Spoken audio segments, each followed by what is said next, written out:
All right, good Thursday evening, everyone.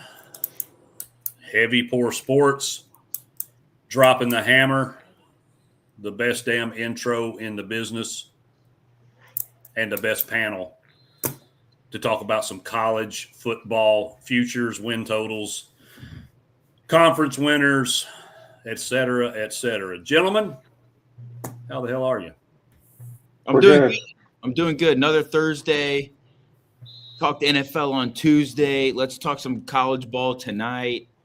You know, every day we get one day closer to the start of college football season, the start of NFL season. So, you know what? Like, the good time of the year is almost here. I'm always more of a basketball guy, but football season is where it's at when you're a grown man. So, every day goes by, we're one day closer, and why not spend some time talking about football season, getting everybody prepared.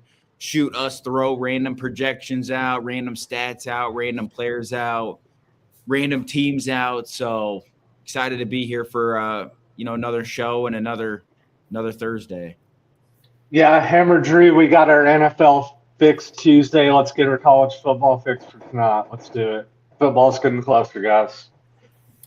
Yeah, it's stuff like this that keeps the blood pumping and kind of makes you pay a little closer attention to some stuff that maybe you probably wouldn't normally or during the season, because there's always good value on teams, futures, and in season, and that's kind of what we do. Kind of what we do here. We find the values and ways to beat the books. So a little bit of a combination of preview of seasons, teams, and a little bit of gambling in there as well. So going to be a fun show. We're going to do – For sure. We're going to do one power conference and two group of 6 conferences on these shows. So tonight we're going to focus on the ACC, the American, and Conference USA. And through extremely scientific measures and completely random order, Drew picked CUSA to start. So let me get them pulled up. Sorry, I was on the wrong conference.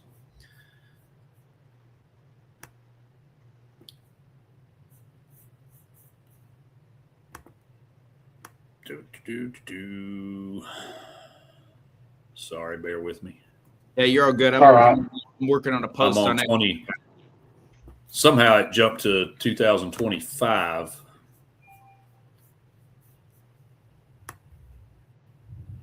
Let's see.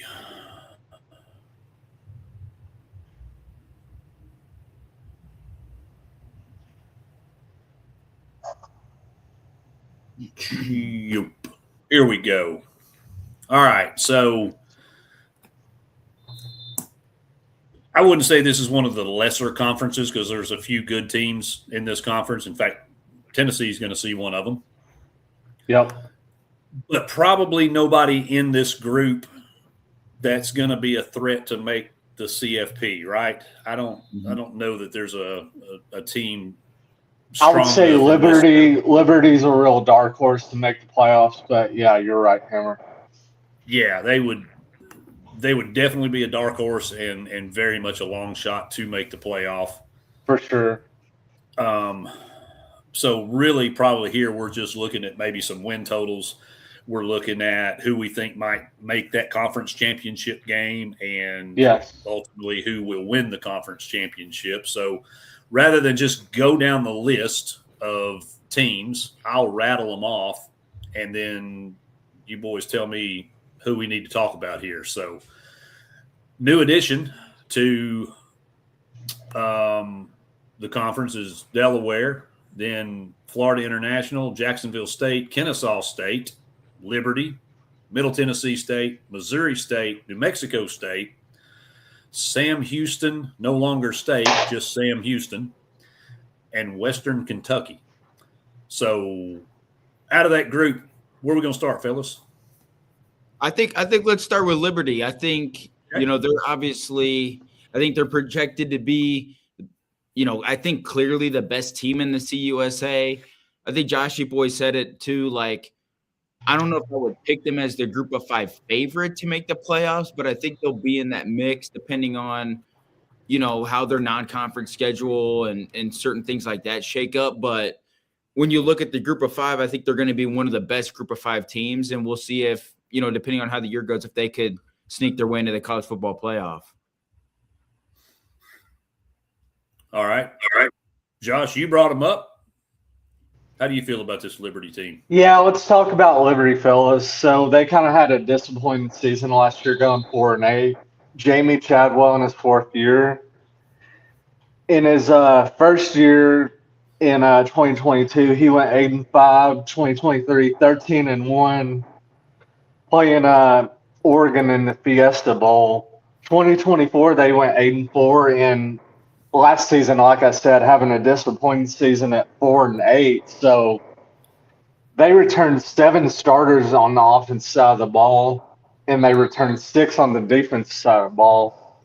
And I think the most important game for Liberty this season starts off in the first game when they travel to James Madison. That is going to be a hell of a game. I know not a lot of people are talking about it, but I think that's going to be a very under-the-radar game this year. Cass, what do you think? I agree. I think it actually, to me, I think the game might settle everything for them. You look at their schedule. I mean, you never know with these group of 5 teams because you never know the type of players that they get in the portal unless you really deep dive. And it could be a transfer from a Power 5 school that you don't even know about. And the next thing you know, he's a, all conference legitimate, kind of group of 5 superstar player. But you look at their schedule, they don't have any Power 5 school.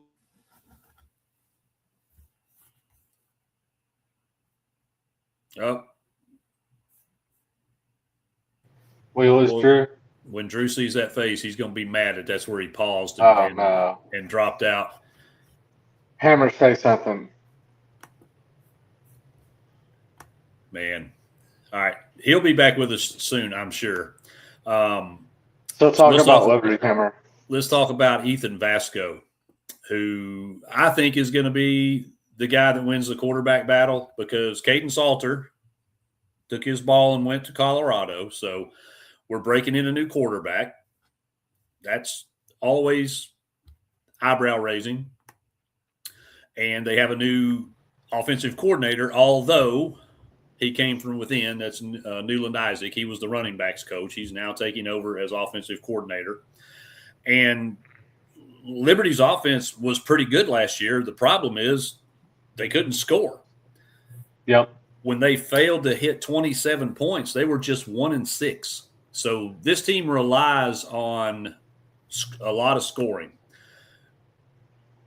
Obviously, that's kind of predicated on the running game.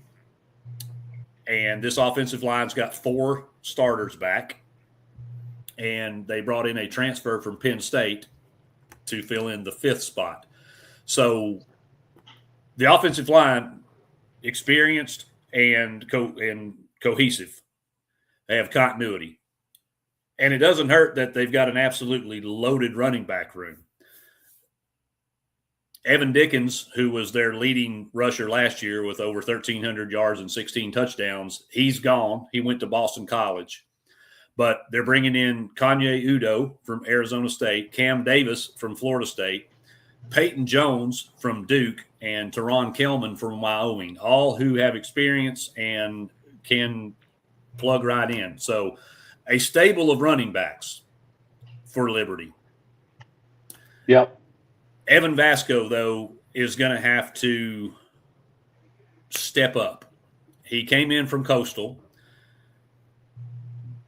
He threw for almost 2,000 yards, 10 touchdowns, but he also had 12 picks, and he was only around 56, 57% completion percentage. That's going to have to improve.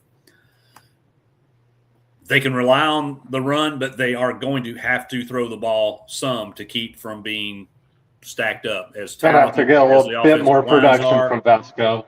They've got to be able to keep the defense honest. Their best receiver, Dante Lee, he's gone. went to Texas Tech. And that's the unfortunate thing for a lot of these group of 5, group of 6 teams is that when they have a guy that flashes and has a great season, well, then here come the bags and off they go. So they do have some transfers. They got Mekhi Jackson from Indiana, a kid from Charleston Southern, and another kid from North Carolina Central. So those guys are going to have to step right in and play immediately. The other problem that they had last year was they turned the ball over way too much. They had 21 turnovers, and they gave it up 3 or more times in 4 games. They were 1-7 in those games. When they didn't turn the ball over at all, they were 3-1. So protecting the football, and especially, again, we're talking about a new quarterback, that's going to be critical for them. Defensively, they should be okay. They did have a lot of transfers come in the secondary. The pass rush can only get better because it was terrible at times last year. And they did bring in Brenton Williams, who played at Auburn. He was second on the team last year with 3 whole sacks. So he's obviously going to be a bigger factor in a smaller conference, especially one such as Conference USA. And they do have their leading linebacker, tackler back. So there's a little bit of continuity there. When I say it can't really get any worse, they were 120th in the nation last year with 16 sacks. They were 126th in the nation last year in tackles for loss. It's got nowhere to go up, nowhere to go but up. And to make it even worse, 10 of those 16 sacks all came in 3 games. So while the defense itself was okay, they couldn't get any pressure and they couldn't stop anybody on third down. They allowed over 50% of teams over 50% conversion on third downs. And the only 2 teams that they held under that in losses were UTEP, who was terrible, and Maine, an FCS school. They held them to about 35% third downs. Everybody else, it was pretty much move the chains. So they're going to have a better and more consistent offense and a balanced offense with some passing. They're going to have to generate some pass rush and be more disruptive. And then the secondary, although good, it's full of transfers. So they're going to have to be able to get that cohesion and gelled for that to work. So it's not a foregone conclusion that Ethan Vasco is going to be the starter. They have Jalen Henderson on the team also. I think it's Evan Vasco's job to lose. Talk about their biggest game on the schedule, 100% agree. It's James Madison. Liberty somehow dodged not playing Power 4 teams, which isn't totally surprising based on how they performed over the last few seasons because nobody really wants to play them at the risk of getting upset. So James Madison's pretty much the biggest game on their slate.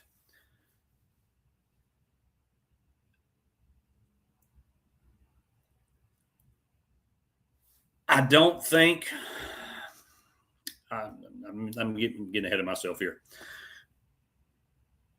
Win total. 8.5. I'm seeing on my book right now. Okay, we'll go with 8.5. If you think they have a shot in hell of making the college football playoff, you can get them at plus 8,400 right now to make the college football. To make the playoff? It's just to make the playoff. They won 4 games last year. 4 of those losses were by 1 score. So I think if they can win half of those games, then that flips their record to 8-4. And that's as far as I'm willing to go with this team. Hammer, let me ask you a question. With that regression last year, them going 4-8, do you see a positive regression this year on the schedule? Maybe 9-10 wins this season? I don't. I think they go 8-4. 8-4.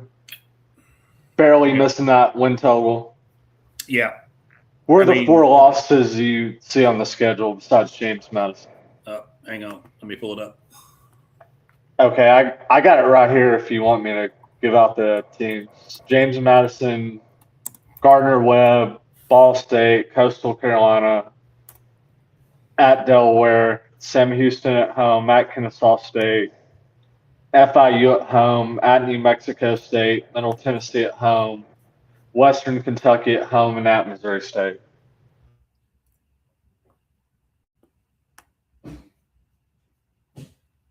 I'm gonna have to look at it.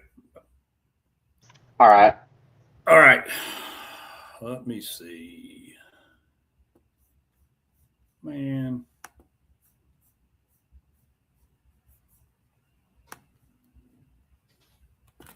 All right. So I think James Madison is a loss. Yeah. Gardner Webb, Ball State shouldn't be an issue. They play Coastal at Coastal, and it's on a Thursday night. Coastal coming off a regression last year. They stink. Tough to play there. Yes. Especially on a short week. True. Then they have Delaware, and it's at Delaware. On a Friday. Yeah. And I'm not as sold on this Delaware team as some people are. Some people even have them winning the conference. I'm not there with them. We'll get to them in a minute. But I think that's a coin flip game because it's at Delaware, and I don't know how they go into that game coming off what I think is going to be a loss at Coastal. Right. Okay. Then they host Sam Houston. That's a win. Yep. Kennesaw State at Kennesaw. Another Thursday night game. I don't think they win that. Even though Kennesaw State's losing a lot of players from last year's team. Yep. Yeah. We'll get to why later. And they got a bye week before Kennesaw State. They do have a bye week before Kennesaw. So yes. I think Florida International's a win. I think New Mexico State is a win, even at New Mexico State. Middle Tennessee State's a win. Then they have to play Western, and they will play Western at home. Yep. I think Western can get them. I'm not big on this Liberty team. Yeah. I haven't bet their number. It's not on my list of best bets. Right. But I just don't see usually under. I just don't see that it'll be close. And even Missouri State, who's not great, they're middle of the pack, but still that game is in Missouri on a Saturday in November. Drew, how's the weather in Missouri on a Saturday in November? Oh, we lost Drew? Oh, I didn't bring him back in. There we go. Sorry, dude. I was on a different screen. I didn't see you. Yeah. How's the weather in Missouri at the end of November? Oh, it gets up there pretty cold. Yeah, you might even get some snow. So, yeah. So I think Liberty's going to have a tough row. I think coming back from a 4-8 season, they'll certainly bounce back, and they could even double that win total. I just don't think this is the same caliber and quality of Liberty team that we've seen go 10-2 over, some of the past few seasons. Yeah. Could be totally wrong, but breaking in a new quarterback, you're breaking in a new offensive coordinator, your entire secondary is transfers. The only thing I like about them and think that gives them a chance to even win 8 games is the fact that they've got continuity on the offensive line, and they've got a freaking stable of running backs. Yeah. Everybody else, everywhere else, pretty much is a transfer. And we all know who knows, right? You think, you expect that they'll be able to put it together, but I just don't have confidence. There's more questions than there are answers for me with this team. So that's why I do not have them winning the conference, and I do not have them going over their win total. I got them winning at least 9 games this year on their schedule. Okay, 9-3. They'll have to get one of those tough games on the road, or they'll I got have to them, be able to. I got them splitting Coastal Carolina and Delaware. Which one you got them winning? I got them winning the Delaware game and losing the Coastal. Okay. Drew, any thoughts on on Liberty? No, overall? I think you guys hit it all. I mean, the 8.5 is tough because like their schedule is not very difficult when you look at it compared to what a team like Liberty should, or like, you know, how good they should be. But then you mentioned last year, a lot of question marks, like you said, with guys entering the portal and not, you know, quite the experience. So that's a tough line. With their schedule and with what we just think that Liberty would be, I would lean them winning 9 games. But hell, you never know. They could be a 7-5 football team or 6-6, and it wouldn't shock me either. So, yeah, they're kind of in that, you know, weird spot, I guess you could say.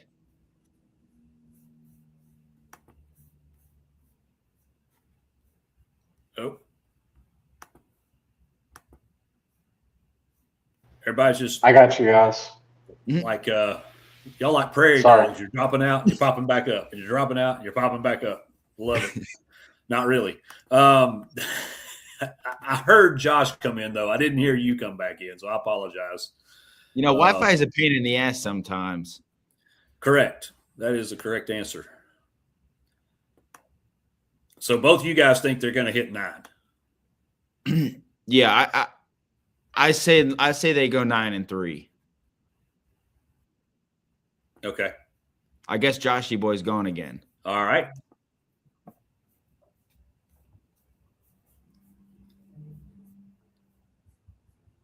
Got some of that poverty internet going on out there, Josh. All right. Well, Josh is gone, so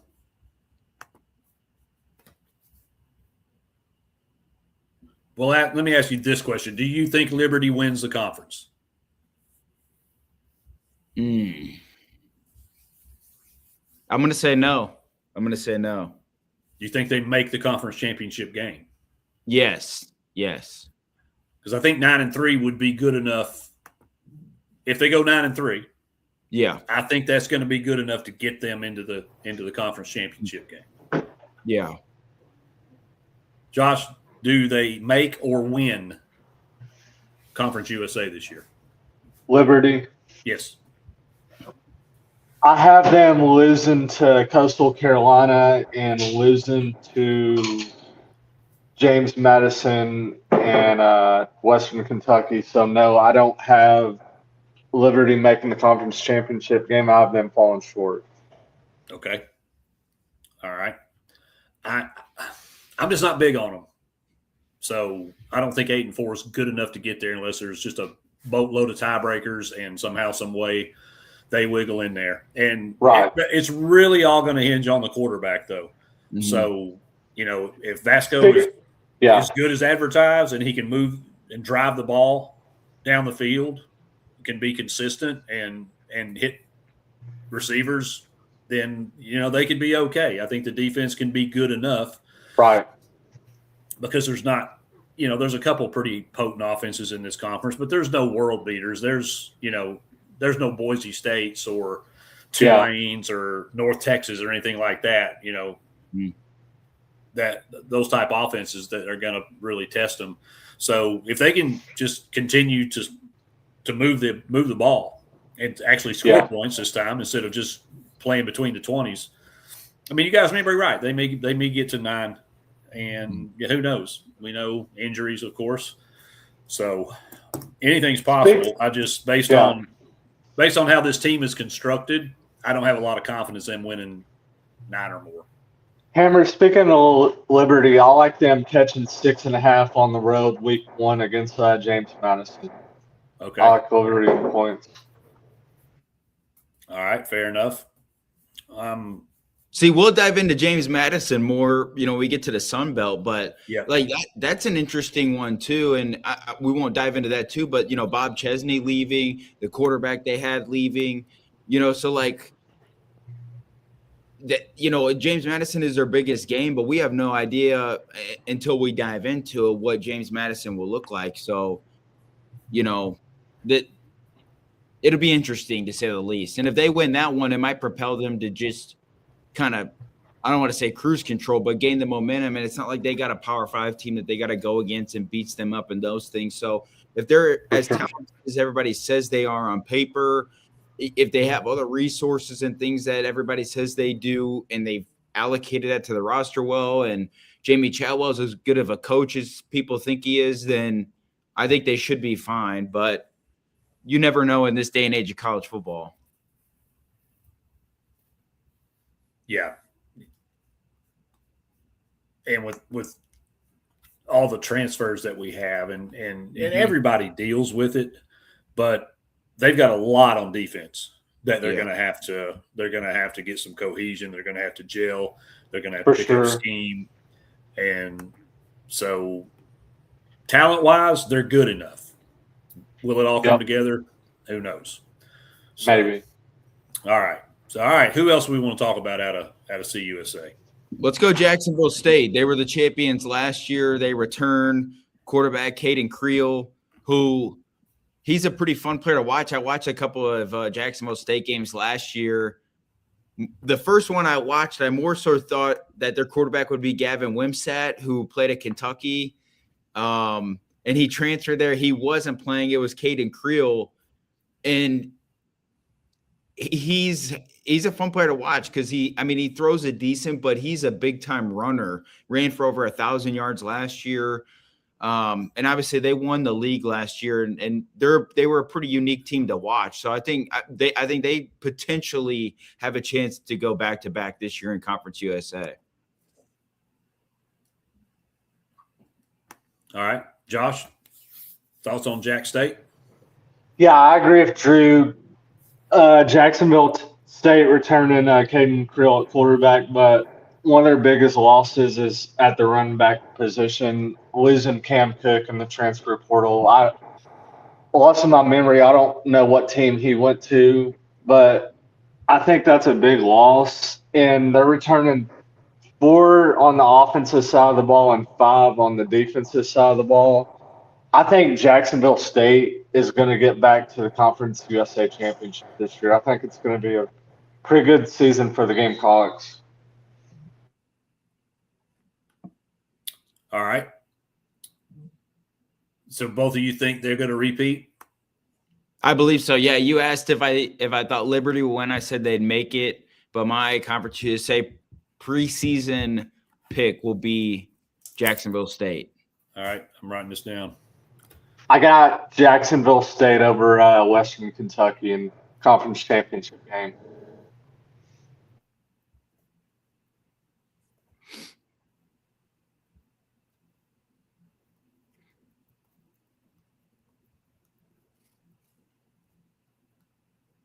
All right. I'll join in the fun here in a little bit. So let me ask you this. You both seem pretty high on Jack State. Both think they're going to win the conference. What about the coaching situation? Does that concern you? Go ahead, Joshua boy. I think Charles Kelly, he proved it coming in from replacing Rich Rodriguez last year. He went 9-5 with this Jacksonville State program. Cam Cook and company and Caden Creel, I think he took over the reins from Rich Rodriguez, doing pretty good last year, going 9-5. So I think he has the Gamecocks on a pretty good steady program. So I think he's going to do pretty good for the Gamecocks tenure. Okay. So you don't think it was a beginner's luck, first year coach bump, that kind of thing? No, I think he's a pretty good head coach. Yeah. Because that's his first head coaching job. He has exactly 1 year of head coaching experience. Yes. Hammer,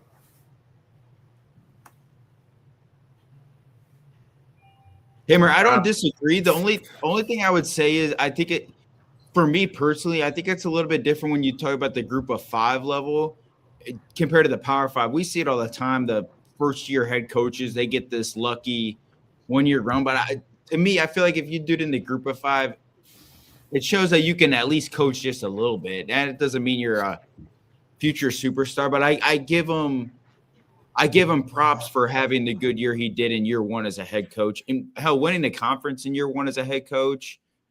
Yeah, at any level, I don't care what level you're at. If you can win your conference your first year, then that's pretty impressive. For sure. They also have a new offensive coordinator, but like Liberty, it was an internal promote. He was tight end coach last year. Taylor Housewright is his name. And I know a lot of talk about Caleb Creel, and he is electric. He's super fun to watch, and that running game of Jacksonville State, like they can run against anybody. Mm-hmm.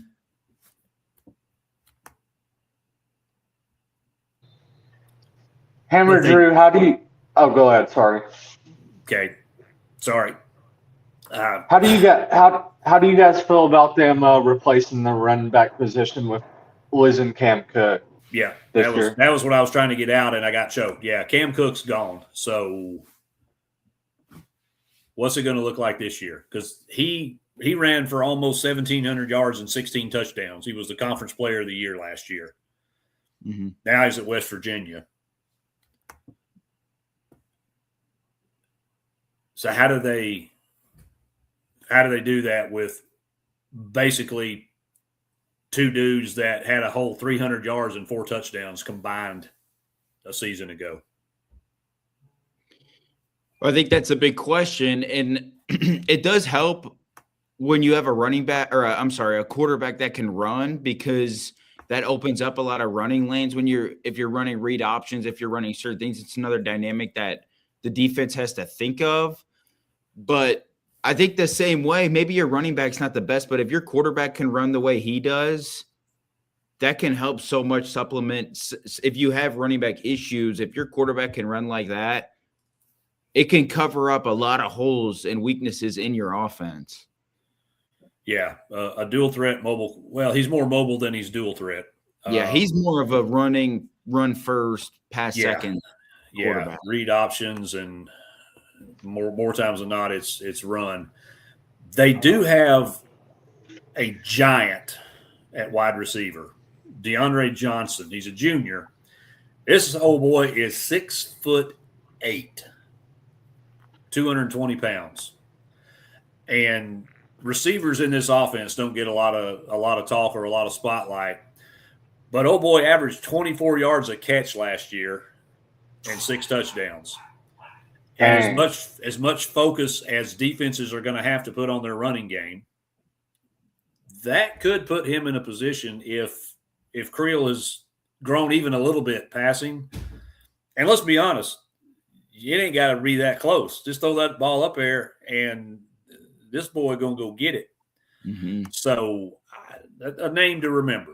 He's not going to be 1,000 yards and 15 touchdown kind of guy. That's not what this offense is made up of or will look like. But he could be a difference maker when they need a big third down conversion or they're in the inside the 20. I mean, he is a legitimate threat to score every time he touches the ball.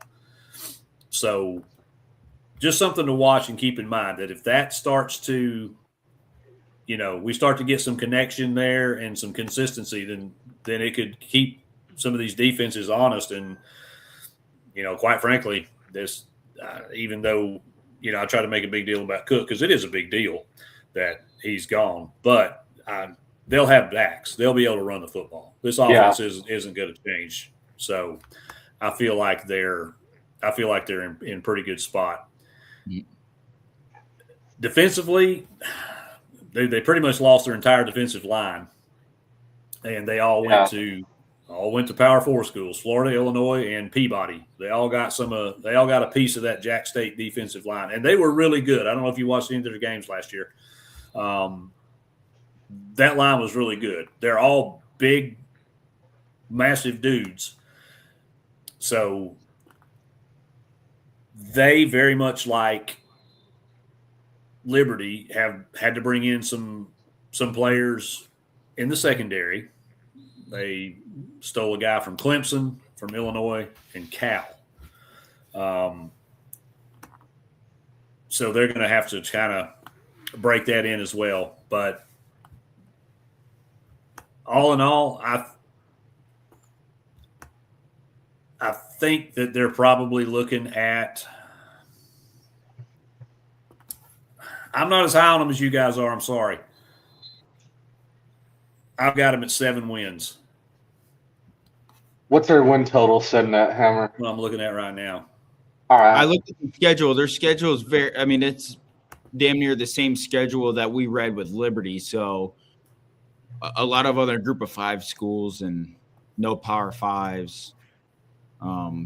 So, I mean, if they're good, then they should win a lot of games. But that's the question, sure. if they're not. Yeah, they're 7.5 is the line. The under's juiced at -136. The over is +105. How do you guys? If you think they can win 9, then that's your play, because over 8.5 is +215. Mm-hmm. How do you guys feel about them going to group of 5 newcomer Fargo this season, North Dakota State week 1? I don't think anybody wants to go to North Dakota State and play. I don't think that's going to work out very well for most people. Yeah, it'll be interesting to see, because I mean, I know North Dakota State's been a D1 AA powerhouse, but we always say in sports there's levels to this shit. I'm not saying that North Dakota State's not at that level, but it'll be interesting to see. Can they went on the road to Colorado a couple years ago and they competed, and they were in that game for a long time. So if North Dakota State's still at that level, then yeah, it's going to make it tough on Jacksonville State. But I think that'll be a huge test. If they could win that game, I think the same way that we talked about with Liberty, if they were to beat James Madison on the road, it can completely change. And depending on how they play and how they look in that game, it can completely change how we view, some of these teams early in week 1 in the Conference USA, and could set up to potentially propel some teams to make the conference championship. Yeah. And I mean, if you look at their schedule, Georgia Southern and Florida International are probably their toughest home games. Yeah. So you have to feel good about what they'll do at home. But they play – their road games consist of North Dakota State, Ohio, Kennesaw State, Western Kentucky, and Delaware. They do go to New Mexico State, but that's a win. That's after a bye week, and I think that's a win. Yeah, because Diego Poverty U is probably not going to be. But you don't know Hammer, how these usual weird spots go. Yeah, exactly. Maybe it was that game. Yeah, so that's where I think North Dakota State. That is an incredibly difficult place to play. Their fans are rowdy as hell, and they'll be loud. And it'll be that first D1 game, so they're going to have that juice. Yeah. So they're walking into an absolute hornet's nest there. And then Ohio, who in the MAC, they're no slouch. Yep. Kennesaw State, we saw what Jerry Mack has done there. Yeah. And then I'm kind of high on Western this year. So I'm kind of with Josh that I think Western gets in that conference championship game. Yeah. Yeah. And then Delaware, I'm not big on them, but playing there is difficult. So for sure. I think there could be 4 losses in there. Mm-hmm. And they may lose one they're not supposed to. Maybe somebody gets hurt. Maybe the secondary doesn't gel as quick as we think. Right. There's a lot of questions. I'm a huge Creel fan. I loved him last year. And I think the kid's he's ultra talented. He's so much fun to watch. And AKC, I hope he's developed, and I hope he's, especially developed as a passer. Because if they can make that offense truly 2-dimensional and have to account for him as a runner and a passer, as a 1,000-yard runner too. Like they could easily get over that number, and they could easily go back to and win the conference. So I think that's where it kind of has to be seen, because we know what Cam Cook was and how much impact he had on that team and how critical he was to their success. With him being gone, I just don't know if you got a stud back that is going to be the one to carry the torch, let me know. But I don't see a Cam Cook on this team. Mm-hmm. He did mention that the safety from Cal is Cam Cook's brother, so would imagine that he's probably going to be pretty good, just genetically, athletically. So that's good to see. And I agree. I don't think it's the same North Dakota State team that has been the power winning national championships over the past several years, but it's still a tough place to go play. And it's a damn tough place to play your opener. Mm-hmm. So I don't know what hadn't dug into North Dakota State yet. Not real sure what they've got. I just know tradition, continuity, and location are going to be some tough hills to climb over. For sure. And I'm just up the road from you here in Huntsville, so I was going to try to get down to that conference championship game last year. It just didn't work out because I wanted to come see them play in person. I hate that I missed Cam Cook. So, but both you guys have them winning the conference, right? Yeah. Yes. Okay. All right. Well, I guess it's time to get to who I think is going to win the conference. The Hilltoppers. And that's going to be the Googlies. Our neighbors to the north, Josh. Yep. I kind of like this. I kind of like this Western team. Okay, tell me why you like them. Well, Tyson Helton's had one bad season. That was in 2020, and we don't count 2020 for anything. Throw it all out. Yep. No. He's been there 6 other seasons, and they've won 8+ games every season. Mm-hmm. They're 5-2 in bowl games, and I don't see it changing. They got hit pretty hard. They've got a ton of players that are coming in from the transfer portal. Yep. They've been one of the best teams winning percentage-wise in the CFP era to not make the CFP.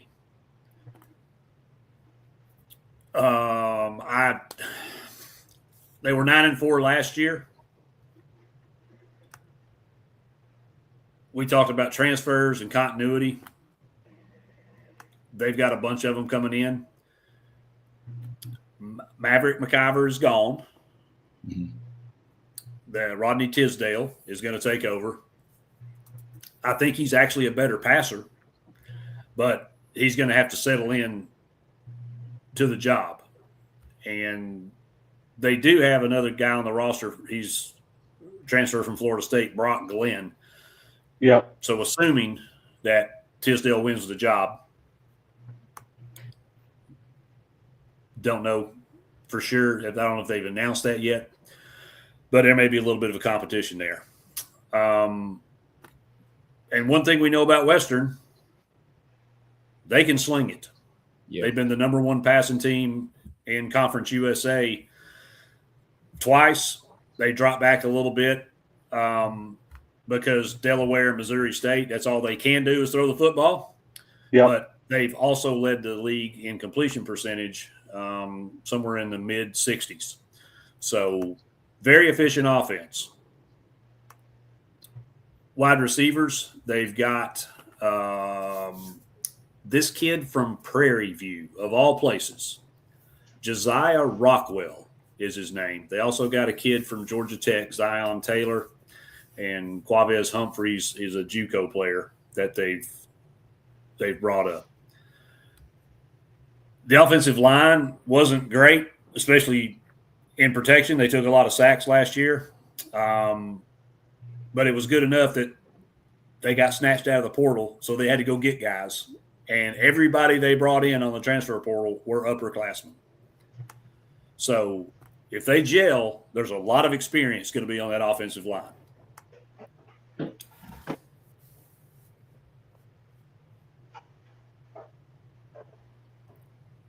Trying to see who the running back is. Sorry, my notes. Marvis Parrish. They're losing about 1,400 yards and 16 touchdowns of production with what they've lost. So they've got A.J. Allen, a transfer from Tulsa, and Khalib Hicks, a transfer from Oklahoma State, that are coming in. And those guys are going to have to be effective. They've got to be able to run the football as much as they sling it around. And we all know this. In college football, you have got to establish the run to some degree. You don't need 300 yards rushing a game, but you damn well better have close to 100.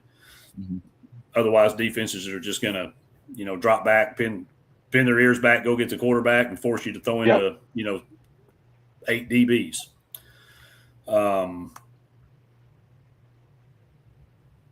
They had multiple turnovers in 8 of their 12 games last year, and through 13 interceptions, had 8 fumbles. So cut down on the turnovers, and I think they're going to be okay. Defensively, they get a new defensive coordinator as well. Davis Merritt being promoted. He was linebackers coach.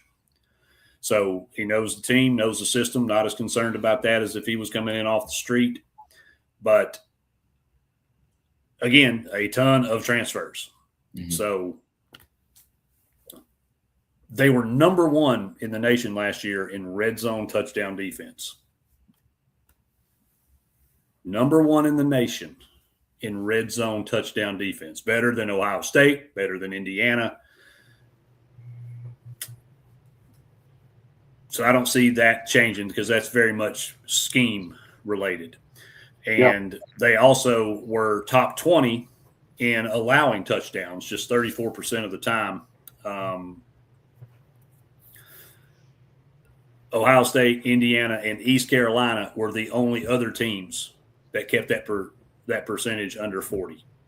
So that defense is right up there with the heavies. And I'm not talking about the heavies of the conference. I'm talking about the heavies in the nation. So they've got big dudes on that defensive line. The big concerns are linebackers. That's where they lost the most players. And they really need to get a little bit more pressure on the quarterback. Their pass rush hasn't necessarily been great. So if they cut down on the transfers, if the wealth of transfer or cut down on the turnovers, if the wealth of transfers can settle in and they can play a little bit better run defense, this is your conference champ right here, boys. I'm sorry. You think so? I do. My biggest question about them is, even though these are all experienced guys coming in on the offensive line, how quickly can they mesh? Yeah. If that offensive line comes out and they're able to protect Tisdale, then it's going to be a long season for everybody else in Conference USA. How many are they returning on the offensive line side of the ball? Uno. Uno. They got all their offensive linemen but one are transfers, but they're all upperclassmen. Gotcha. So they're experienced. They're just not experienced together. Right. And good thing for them, they get Kennesaw State and Jack State at home. Yeah. Their toughest game on the schedule is going to be playing at Liberty. And it's late. It's November 21st. So I think this is going to be more than likely playoff or conference championship implication this game. It's massive. So a lot can happen between September 5th and November 21st. Mm-hmm.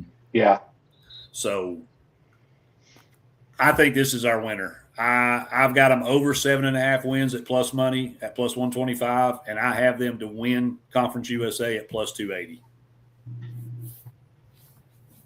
Yeah, Hammer, I get where you're coming from with the talent. all those things. But like you said, Tisdale's talented as hell. The question is like when you get a full year sample size, the turnovers, and then something else that I looked at on their schedule. I mean, week 2, they play at Georgia. Week 3, they play at Indiana. Those obviously don't come into the conference standings. They'll be But battle tested. Those are paycheck games. yeah, Yeah. I mean, let's call them what they are. They're paycheck games. yeah, And they have no chance of winning either one of those. no, but they're good because you can get battle tested. You can learn a lot about yourself. You can put yourself up against the best of the best. But there's also a negative side of it where those teams could just flat out smack you around. They expose you in a ton of different ways. You get beat up. You could get injuries. And the next thing you know, your season's halted the rest of the year. That's one of the biggest question marks. And you look at the two teams that I guess I projected to make the the conference championship, Liberty and Jacksonville State. They don't play nearly of those teams. So not that it really matters. It could be a good thing that they play Indiana and Georgia, but I just found that an interesting wrinkle, and it could hurt their season because we know if you have a quarterback with a turnover issue, the last team you want to probably play is Georgia, and you play them week 2. If Tisdale has like a 4-interception game, his confidence might be shot the rest of the year and take a while to build back. So, or we might see a change. Agreed. Yeah, or you could see a change. And I think those 2 games back-to-back early in the year, we'll see how that affects Western Kentucky this year. Yeah, because anytime you got transfers galore, like a lot of these schools do, because they're good players more than likely are playing on a Power 4 roster. That's just the nature of the beast. And I wish – and I've said this for years, that I think Group of 5 should have their own playoff and championship. I do too. They want to play the big boys, that's fine. Get that money. I don't blame you. But they shouldn't have to compete with, FBS schools for their postseason dependency. You know what I'm saying? Like they should have their own playoff. The only other team I really think bears worth mentioning a little bit on is Delaware, and I'll be quick because interest of time. Their first year in FBS, okay. I think anytime you're over 500 coming into a league, it's probably pretty good. This team could do one of 2 things. They could be in the conference championship game, or they could be sub 500. They got to play Western and Kennesaw State on the road. They have to play Jacksonville State and Liberty at home. If they somehow win, say, 3 of those games, then I think there's a chance that they could probably get there. They play Coastal, and they also play at Virginia and at Peabody. Yep. And even though Peabody doesn't have the midget anymore, I can't believe I'm about to say this. Hammer, I know you're going to have a Delaware money line ticket against Vandy. It's going to be tough for them to go into Peabody in front of the 325 fans and win that game. So they're going to have to almost run the table into conference to have any shot of getting there. I don't think they're going to start out very well, and I think that's going to set the tone for their season. That's my other best bet. I have Delaware under 5.5 wins at plus 130. I could see them winning 6. I could see them winning 8. I could see them winning 4. Don't know. But that was my other best bet for Conference USA. Anything on any other team out of this conference before we move on? No, I'm good. All right, so let's bounce over to the American. This won't take as long, I don't think, because I don't know about you boys, but there's only 2 teams in this conference that I'm willing to throw any money on. But what are y'all seeing with the American? We got Army, Charlotte, East Carolina, Florida Atlantic, Memphis, Navy, North Texas, Rice, Temple, Tulane, Tulsa, and UAB. Yeah, I'm gonna start off. I got a dark horse in here, so Okay. I want to talk about the Tulsa Golden Hurricanes. So they return Baylor Hayes at quarterback, and they're returning 4 on the offensive side of the ball and 5 on the defensive side of the ball. I think this team is going to be a dark horse in the AAC this year. Like their offense was really pretty good last year. Defense was a problem. If they can get their defense straightened out this year, I think they'll be pretty solid in the AAC. In that first game against Oklahoma State, I know everybody's hopping up Oklahoma State this year. They got Drew Mestemaker and all the other guys from the North Texas team. I actually think Tulsa could be live in that game, points-wise. Maybe money line, but Tulsa, I like them to go over that 5.5 win total. They're led by Trey Lamb, second-year head coach. I just think they're being undervalued in the market. So I like Tulsa over 5.5 wins this year.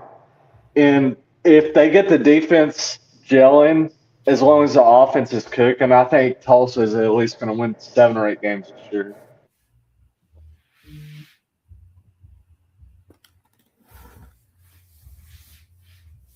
Okay. One good thing that Tulsa has is, from the schedule standpoint, is they don't have to play Memphis, South Florida, or East Carolina. Yes. So they dodge some of the heavies. They do have to play Florida Atlantic, who I think could give them some problems. They have to play Rice on the road. And then North Texas and Army both be home games. I'm not as high on them. I've got them winning 5, Josh, and that's not to discourage you from where you're at. That's just what I'm seeing. That's one of my best bets, Tulsa under 5.5. Yeah. Oh, you under. I'm sorry. I thought you had them over. I got them over, yeah, over 5.5. You got them over 5.5. Yes. Yeah. I think it's under, but don't let me persuade you. Fair. They were 4-8 last year, and they just, I don't know. They're kind of. There was a game, I forget which one it was. It was early in the season, and I took them to cover because it was a stupid line, and they lost by 8. The line was like 15, 14 and a half, something like that. And I thought, oh, okay, maybe I've found me a wagon here. I did not find a wagon. Mm. So a little bitter about Tulsa, but I'm not betting it, so I hope you're right. Yeah, I took a best bet over 5.5, and I got a long shot on them to win the conference at 28-20. Hey, but that's value, man. Yeah. That's what you look for. For sure. Throw a little Starbucks or pizza money on a Yes. long shot. Not a bad idea.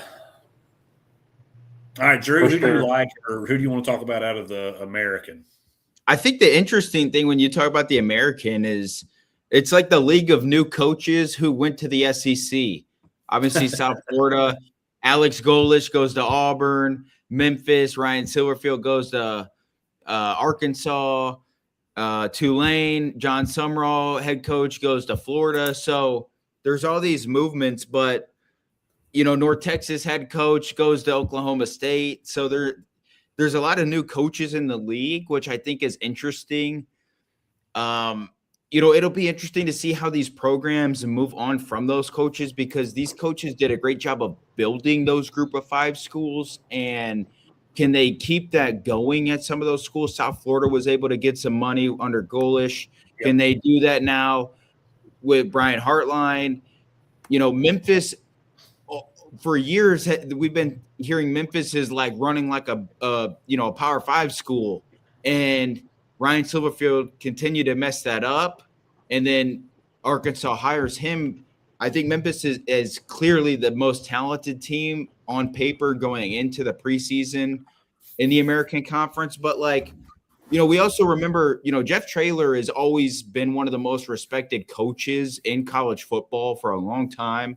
He's still there at UTSA. I know they didn't have the best year last year, but if I'm not mistaken, they returned a lot of, solid, good players for them as well. So the American Conference to me is going to be a fun conference to watch because there's all this newness, new coaches, a lot of new player movement, a lot of just shakeup. And to me, it's the best conference. When you talk about schools from the group of five that get in the playoff consistently, I think it'll be coming from the American Conference. So I'm excited to see what the American Conference looks like this year. It's going to be interesting. Yeah. For me, it was one of the most fun conferences to bet. Yeah. Because you had South Florida pulling off upsets. And beat Florida and Florida State last year, didn't they? Yeah. And then, obviously Navy is there are a lot of, if you like, triple option and running the football, that the Navy is your team, any of the service academies, but especially Navy. And then, of course, North Texas is in there. Tulane is in there. So there's some really fun teams to watch and to bet on. And even Texas San Antonio, who I kind of like a little bit this year. We had to play them a couple of years ago, but unfortunately their quarterback was out. Their starting quarterback was out, Frank the Tank. So it wasn't as exciting of a game, although they did have us a little nervous there for a while. But this is a fun conference for me from a betting standpoint because Memphis first half overs is a dadgum wagon. Cash last year. I think it hit 10 out of 12 times last year, if I'm not mistaken. And another thing that Memphis is really good is starting fast. So their first quarter overs is also that's a great bet to make on Memphis. And talking about coaching, Charles Huff is there. This is his third head coaching job in as many years. Yep. He went into Marshall, took over for Doc Holliday, and kept everything going there. Won 32 games in 4 years and won the Sun Belt. Then he left and took over the head job at Southern Miss last year and took a team that was 1-11 the year before and turned them into 7-6 and went to a bowl game. So the dude knows how to coach. He knows how to get the most out of his players. For sure. So it ain't his first rodeo. He got some former big-time high school prospects who maybe don't have the most experience, but like Aaron Noland at quarterback, like that dude was a big-time recruit coming out of high school. He's expected to be their starting quarterback. So, yeah. And as much as we like to give Memphis grief because all 17 of their fans on Twitter like to run their mouth about how Tennessee's afraid to play them in football or basketball or whatever. But you got to give them this. They have not had a losing season in 13 years. So they are consistent if they are nothing. Mm-hmm. Brian Silverfield, of course, left, went to Arkansas, and a lot of people feel like Memphis kind of underperformed last year. This team is probably going to be made up entirely of transfers because of coaching changes. But similar to what some of the things I'm excited about for Tennessee's defense this year, in that they had players come with Jim Knowles.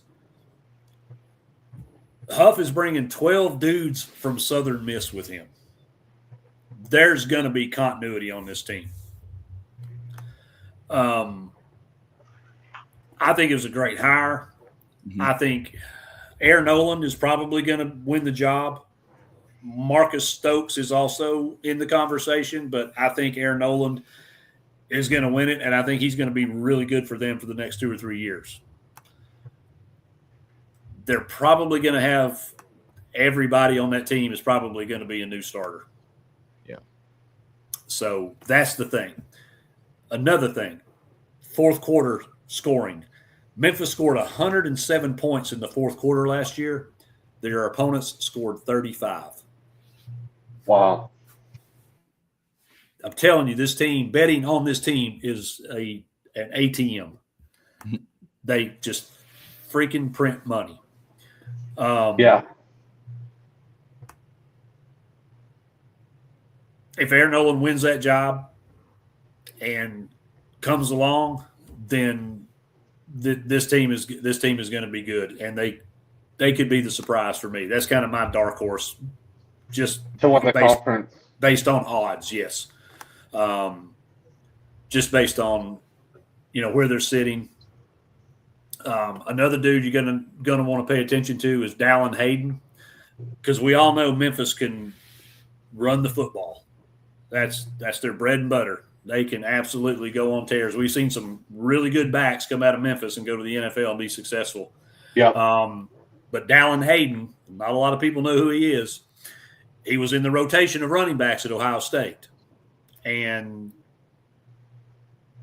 he played at Colorado. Now he's coming over to Memphis. So this dude's played a lot of football, been on some big-time programs, and I feel like he is probably going to be a household name by the time that this season's over. The other thing I like about this team is they are big. They have got some bosses on the defensive line. They got a 6'5", 360-pound defensive tackle from Syracuse. They got a kid from Indiana, and then another one of their Southern Miss transfers is a tackle. That dude, that defensive line is going to be mean. And that's something they really haven't had the past several seasons. And the safeties that they're bringing in four, I think all four safeties are from Southern Miss. Mm-hmm. So this is not your typical, it's a new coach and brought in a bunch of transfers. How is this going to work? This is going to be fine. Probably the weakest thing on their team is their cornerbacks. It's too bad that some of their safeties can't play corner because they probably would be pretty good. But I think it's probably going to come down to if they can, get enough pressure on the quarterback, control the line of scrimmage, and not leave their corners out on an island. Man, I'm telling you, Memphis might be scary. Yeah, for sure. Hammer, from a group of six standpoint, I know some people out there like Memphis to make the college football playoff. How do you guys feel about that? What do you think? I'll just say this. I'm sure we're going to get into it, but Memphis is my pick to win the American Conference. So hey, there you go. Yeah, there you go. Hey, the other thing too, they don't have to play UTSA, and they don't have to play North Texas. Well, their two hardest games this year will be week one. They play at UNLV, which I think will be a challenge. Obviously, Dan Mullen there, he's trying to build that thing up. And then, you got at Boise State too, Boise. We'll see what Boise is, but Boise, we all know the last 20 years, Boise State has had some years where they've been really, really good. So if they can win both of those games or even split one of those and then take care of business the rest of the way, they could be 11-1, 10-2. Win the American Conference, probably come up there to be the group of five representative or group of six representative in the college football playoff. Yeah, because they don't play UTSA, they don't play North Texas, they don't play Florida Atlantic, who I think other than Navy is probably one of the better teams in the conference. The downside is though they don't get to play Rice. Josh, I'm sorry, they don't get to play Tulsa. Yeah. So they've got a couple, and UNLV is going to be pretty good this year. We'll get to them later, but they're not going to be bad. And anytime you play Boise as I don't care what Power 4, Group of 5, whatever, all bets are off when you play Boise. I hope that Memphis wears all white because, my God, is that going to be hard to watch on TV with blue teams playing on blue turf. That's Boise will probably wear all blue, and then Memphis will blue helmets, white jerseys, and blue pants. We'll just be looking at it'll be something ridiculous. Yeah, it'll be very difficult to watch. But I just think that I don't have them bet yet, but I'm kind of talking myself into it as we're sitting here. I'm seeing right now, Hammer, currently they're 7.5 win total. Memphis. Yeah, 7.5 is where they're sitting. I'm taking the over on that. Yeah. There's, in the interest of time, because I think legit there's only really a couple teams that have a legit shot at winning this thing, because North Texas is kind of in a rebuild. They're down, yeah. Yeah. Tulane lost Summerall, and same thing, transfers kind of clean them out. They're having to rebuild. So there's not a lot of teams that I can look at and go, yeah, I think they're probably going to be in there. Even South Florida. Right. I think they're going to compete, but I don't think we're going to see the same South Florida team that we saw last year. Their win total is heavily juiced at over 7.5. It's almost $2. I'm not willing to pay that. No. I like the under 8.5 a little better, but it's still minus 146. So Vegas is very strong on South Florida winning 8 games. So I don't think 8's going to be good enough to get to the conference championship game. Mm-mm. I think a team that's a little underpriced that I like, that I think's got a shot, is going to be UTSA. Yeah. 7.5 is their number. The over's minus 125. So I think they definitely can get to 8. If you think they can get to 9, it's almost a $2 plus $2 dog, plus 190. I'm considering that, but I have them over 7.5 already. And the other team that I think is going to be right there at the end of this thing, I already mentioned them, is Navy. Yeah, I was just about to say that. I know they lost Horvath. Yep. But let me pull up my notes, because I do want to talk about them real quick. I did have another team I want to talk about, Hammer, Go right ahead. After Navy. Go right ahead, Okay. because I'm still trying to scroll through my notes here. How do you guys feel about Temple this year with Casey Keeler in his second season? I know he had a pretty decent season, 2 games under 500 last year, but I think he is a very good up-and-coming head coach with Temple. Yeah, I just don't know if it would be enough to win the league when you have some of the other teams with talented rosters and some of the movement and stuff like that. You know, even the new coaches and the new beginnings with some of these coaches at new schools. I just don't know if Temple could do enough to get over some of the teams with the resources, like a Tulane has, or a South Florida, or a Memphis. I just think that's tough. I think their biggest challenge is the line of scrimmage. I think they're getting pushed around a little bit on both sides of the ball. Yeah. I didn't go super in depth on them. They returned 7 on the offensive side of the ball, and they returned 3 on the defensive side. I'll say this too: they did add 13 players from a Power 4 conference team. So, obviously those aren't starters on Power 4 teams, but those are talented, good football players. So, maybe it helps them a lot. Yeah, and Hammer, what are you seeing their win total at Temple? Was it 5.5? Did I see that? I think they can go 6-6.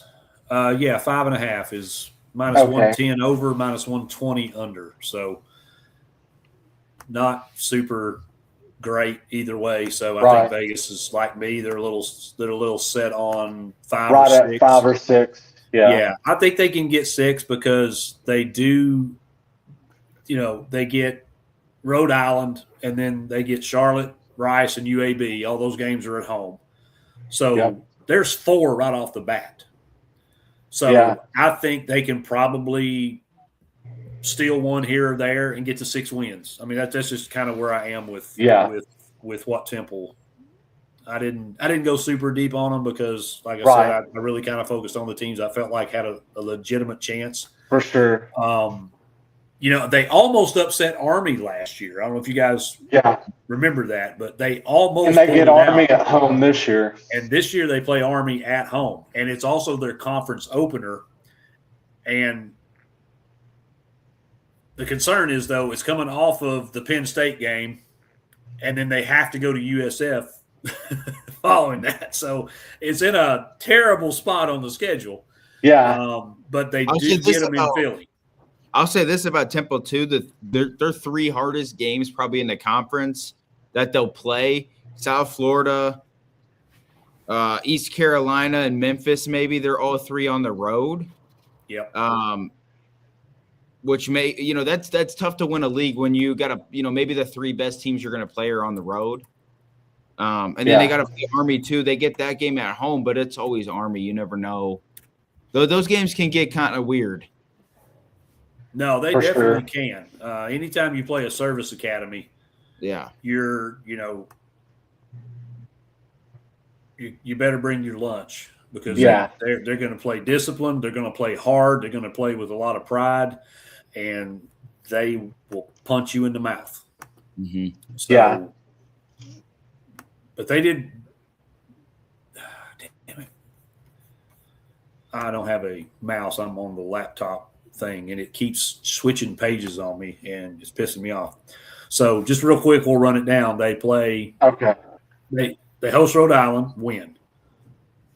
They host Penn State, doesn't matter. Loss. Beat down. Yep. Yep. They play at Toledo. It's probably a loss. Yeah. Then they host Army. That could be a loss. 50-50. So yeah, good, but probably let's lean on the odds. They won't be favored in that game, right? No. No. Possibly starting out 1-3. Yeah. Okay. Then they go to South Florida. Loss. Probably a loss. Then they host Connecticut. I'm going to give them a win there. I think they can win that game. Mm-hmm. Then they get Charlotte. Win. They play at East Carolina. That's one of the games that they're going to have to steal to get to 6. That's a little bit of a tall task playing at East Carolina. For sure. Did they play at Navy? That's a loss. I'm sorry. Yeah. But then they get UAB. They get Rice. They play at Memphis. So if Rice is a win and UAB is a win, that's 2. Charlotte, that's 3. Rhode Island is 4. I think they can beat UConn because it's at home. Although UConn won't be a pushover. Right. So they have got to steal. They've got to go into Memphis and win. They've got to go into East Carolina and win. Wherever they get their other win has got to be on the road. That's the problem with getting to the 6. So Toledo, South Florida, East Carolina, or Memphis. They've got to win one of those games. Yeah. They can just win one. They get to 6, they go to a bowl. Yep. So, and I don't think it's out of the question, but a lot of things will have to go right for them. For sure. So, all right, just to wrap it up because we got to get to the ACC. I like Navy over 8.5 at plus 144. I was a little surprised how high those odds were. Plus on the over? Yep, over 8.5 is plus 144 right now on DraftKings. And then I have UTSA, I think I mentioned it, over 7.5, minus 125. And I have bet both of those teams to win the American. Navy is plus 380 and UTSA is plus 500 right now. Drew, you said you liked Memphis. Yeah. To win the American. Mm-hmm. Memphis comes in at plus 600. So Navy's the front runner. Memphis over UTSA. Yeah, it's a dollar difference. Navy is the leader at plus 380, UTSA plus 500, East Carolina plus 580. I don't know what the hell that is. Memphis at plus 600. Tulane is in there at plus 680. I'm not big on Tulane this year. I think they're going to have some regression. Mm-hmm.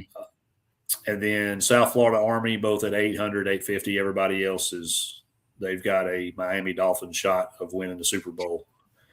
So there's no clear-cut head and shoulders above everybody team. And with South Florida and Tulane both rebuilding. I think this is Navy or UTSA to lose. Yeah, and I'm not big on East Carolina either. We didn't talk about them. We can later, but I'm not going to do it now. I think it's a 3-horse race, and I've almost talked myself into betting that Memphis plus 600. In fact, I'm writing it down right now. I would say the better bet on Memphis would be them to make the playoffs, but you could still go conference too. Let's see what that looks like, because if for them to make the playoff, they're going to have to get to 10, and I don't know they can do that. Yeah, or 11-1.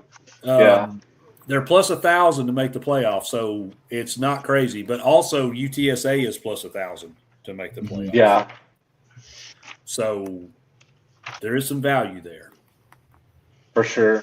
But even at plus 600, I'd take plus 600 to Memphis to win the conference. Yeah, that's still a good bet. Yeah, I ain't sniffing my nose at that at all. No. So, yeah, that's who would you say? Who would you say hammer out of the three you like to win the conference? I like UTSA.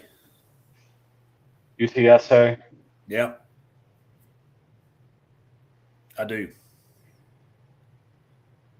The thing about Navy is they have to play Air Force and Army, and Notre Dame. Yeah, that's a loss to Notre Dame.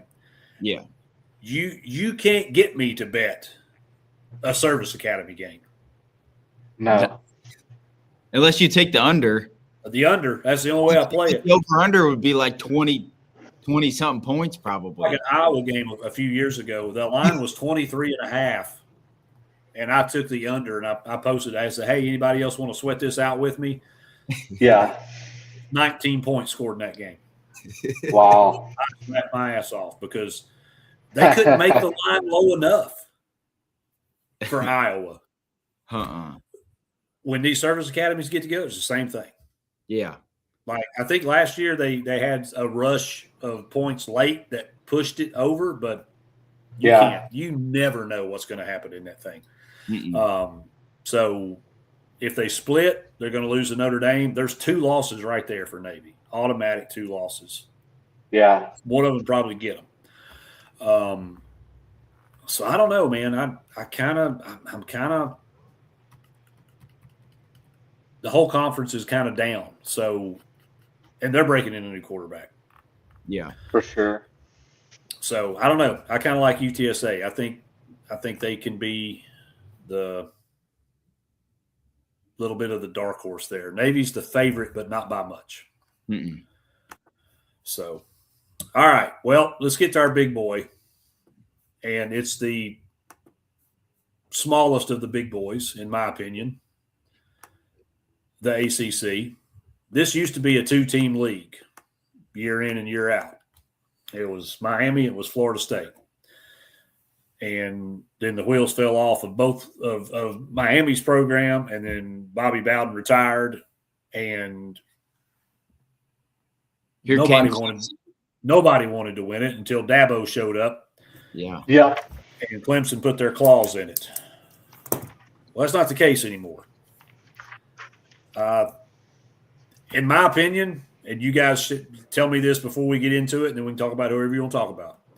Okay. I legit think there's only one team that can win this conference.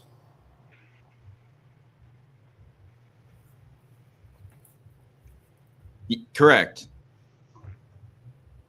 Anybody disagree? Do you agree, Hammer? Anybody think anybody other than Miami has an honest-to-God shot at winning this conference? I would say, depending on if Louisville gets there, Jeff Brom is really good as an underdog in games against favorites. But, yeah, I agree with the Miami pick. Well, let me just say what the odds are. If they play someone else. On DraftKings is what I'm using as a reference because they have the most complete futures odds. It's right. I do prefer FanDuel, just for the record, but it is what it is. Check your own book. Miami is a minus 136 favorite to win the ACC.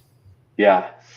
The next closest odds are SMU at plus 700. Louisville is plus 800. Plus 800, yeah. Yep. Then after that, you're getting a lot of value if you think Clemson, Virginia, Pitt, NC State, any of those. But it's long shots at best. So I have Miami. I got it at minus 145. I'm a little unhappy that I paid 10 cents on the dollar more, but that's fine. There's nobody else I'm willing to even throw $20 on or $25 on. Honestly, I just don't think that anybody's knocking them off. I'm not saying they'll go undefeated in the conference, but nobody's beating them in the conference. Speaking of Miami, what's her win total, Hammer? I think it's 9.5. Leave me look.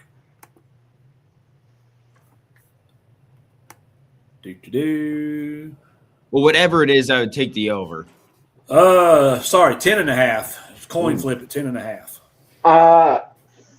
Coming off the playoff year from last year with Cristobal and Carson Beck and Malachi Tony, I kind of like them regress to go under the 10.5. Not saying they're not going to win the conference. I think they win the conference, but I think they lose at Notre Dame on November 7th and drop one ACC game. I still got them making the ACC championship game, but going under that 10.5. I don't disagree. I think they're probably a 10-2 team. We can look at their schedule here in just a second. I just don't see them beating. I don't see them beating Notre Dame, man. And I know a lot of people are talking about Notre Dame. Oh, they're just a paper tiger. Blah blah blah. They're not that good. They don't play anybody. All this other stuff. This Notre Dame team is going to be really good. Their quarterback, I think their quarterback should win the Heisman. We'll see what kind of season he has. But I think he's definitely going to be in the conversation at the end of it. They do have to reload. Lost a lot of players to the league. I do like what they've got coming back on offense. But I think it's 10-2 also. I think they're going to lose to Notre Dame. And I'm not predicting it, but I'm saying you got to have to watch this game because it could be a trap. Yeah. Playing at Clemson. I agree with that. That's the ACC game I got them dropping at Clemson. Drew, any predictions on Miami record-wise? I don't know about record-wise, but I'm different than you guys. I think they actually might be better than what they were last year. Now, I'm not saying that they're going to make it as far as they did last year, but I think Darian Mintz is a better quarterback than Carson Beck is. I do too. Yes, they lost Ruben Bain Jr. They lost some dudes up front, but Demont Wilson, the second from Missouri, that dude's a monster off the edge. Yeah. They lost both their edge rushers, but that guy is going to step in and make an impact. Stud. Yeah. They added Cooper Bargate, who's a wide receiver from Duke, who was a 1,000-yard receiver. You pair him next to Malachi Tony, who's going to be 1 year older this year, not a true freshman. He'll be a sophomore. They returned a lot of their running game. I think they lost a little bit of their offensive line, but they added, I believe, one of the best, or I think he was the best offensive tackle, who will start at left tackle. He's from Missouri. He was a big-time recruit. There's been a ton of buzz that, like, he is the next potential NFL superstar left tackle, in 3 to 4 years. I'm guessing he'll probably start at the line. And the thing about Miami that I think it's underlooked a little bit because they haven't always had this success, but when you pair a coach like Mario Cristobal, who's so good at what he does, line of scrimmage play, and then you give him a quarterback like Darian Mintz, you give him a receiver like Malachi Tony and some of the other guys they got, you add the running game they have.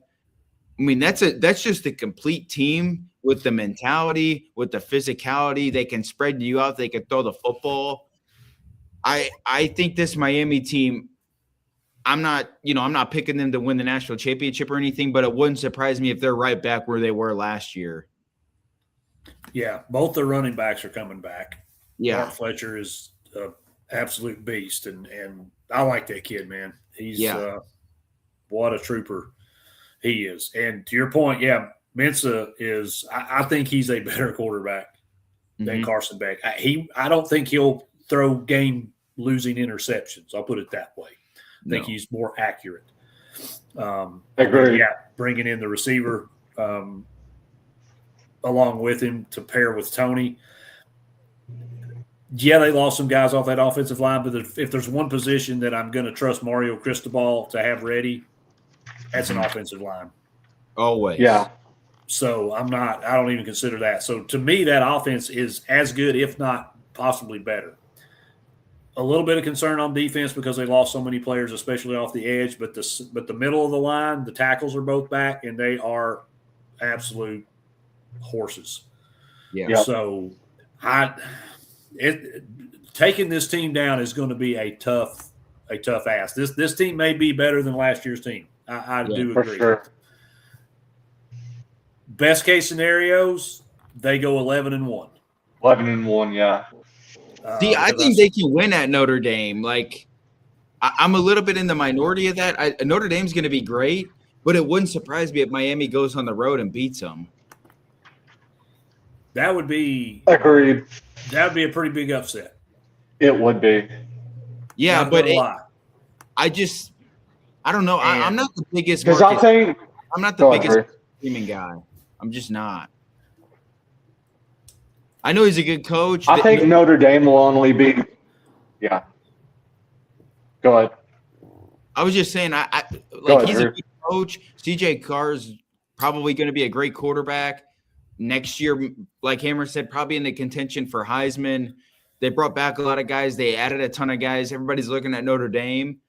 But think of how much pressure Notre Dame plays with in those games, too. They only have a handful of big-time games, and there's a lot of pressure on Notre Dame that they have to win those games. If not, I know they have that BS rule now where if they're in the top 10 or something, they automatically get a playoff berth, but they have to win those games if they want to make the playoffs. That's a lot of pressure in their home stadium.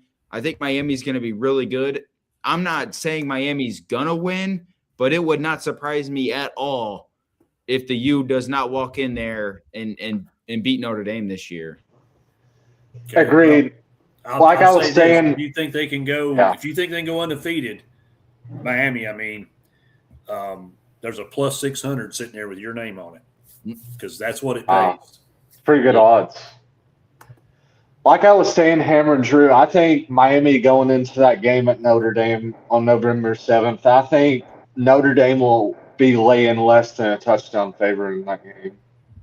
I think that's right. I think it may be somewhere between 5.5, 6.5, depending on what happens leading up to how the both game. Teams are. Yeah. Yeah. I mean, I see a scenario where they're at least 11-1. Right. I'm still not coming off that Notre Dame unless I see something just horrible out of Notre Dame the first few weeks. Then I'm probably sticking to that. I'm probably saying that 11-1 is the ceiling. I think 10-2 is the floor. I don't see anybody. Clemson's not what Clemson used to be, but going there is tough. Florida State's a home game, and let's be honest, this is probably Mike Norvell's farewell tour. Yeah.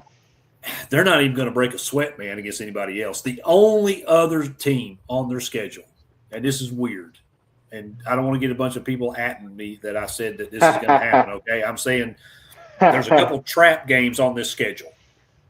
Yeah. Playing at Stanford. Going to the farm week 1, yeah. Can be tough because you're going cross country and you're playing against a team that has a history of making things difficult for teams that they aren't even supposed to be able to play with, okay? Yeah. The other game that I think could be a trap. At Wake Forest. It's at Wake Forest. Yeah. Because you've got that long trip to Palo Alto.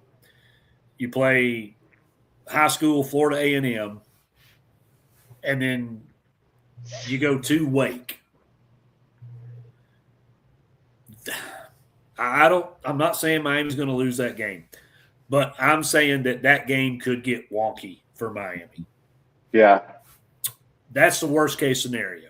is they slip up at Clemson and they lose either at Stanford or at Wake. I don't see any other travel game on their schedule I'm concerned about, because the only other travel game they have, they play at Stanford, at Wake, at Clemson, at Notre Dame.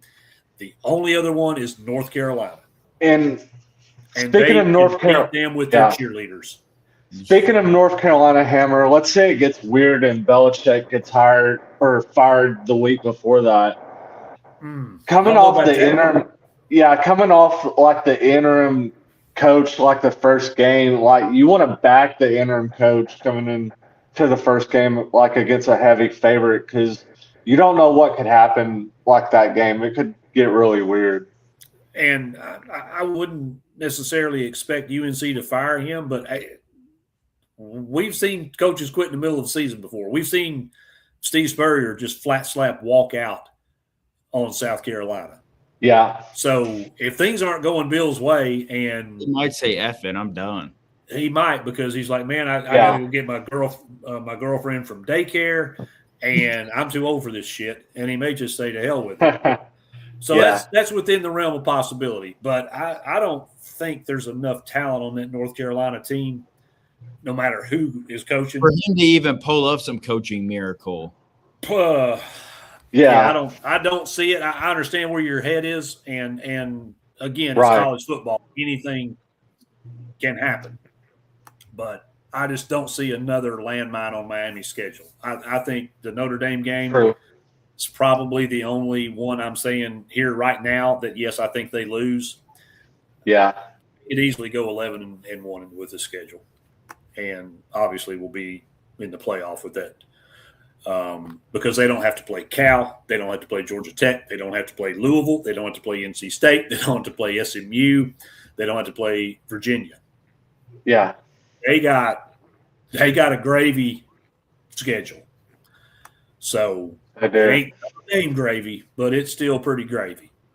Yeah.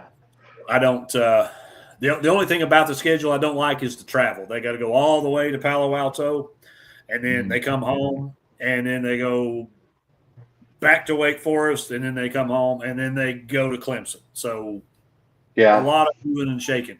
That's the only part of the schedule that I think is tough.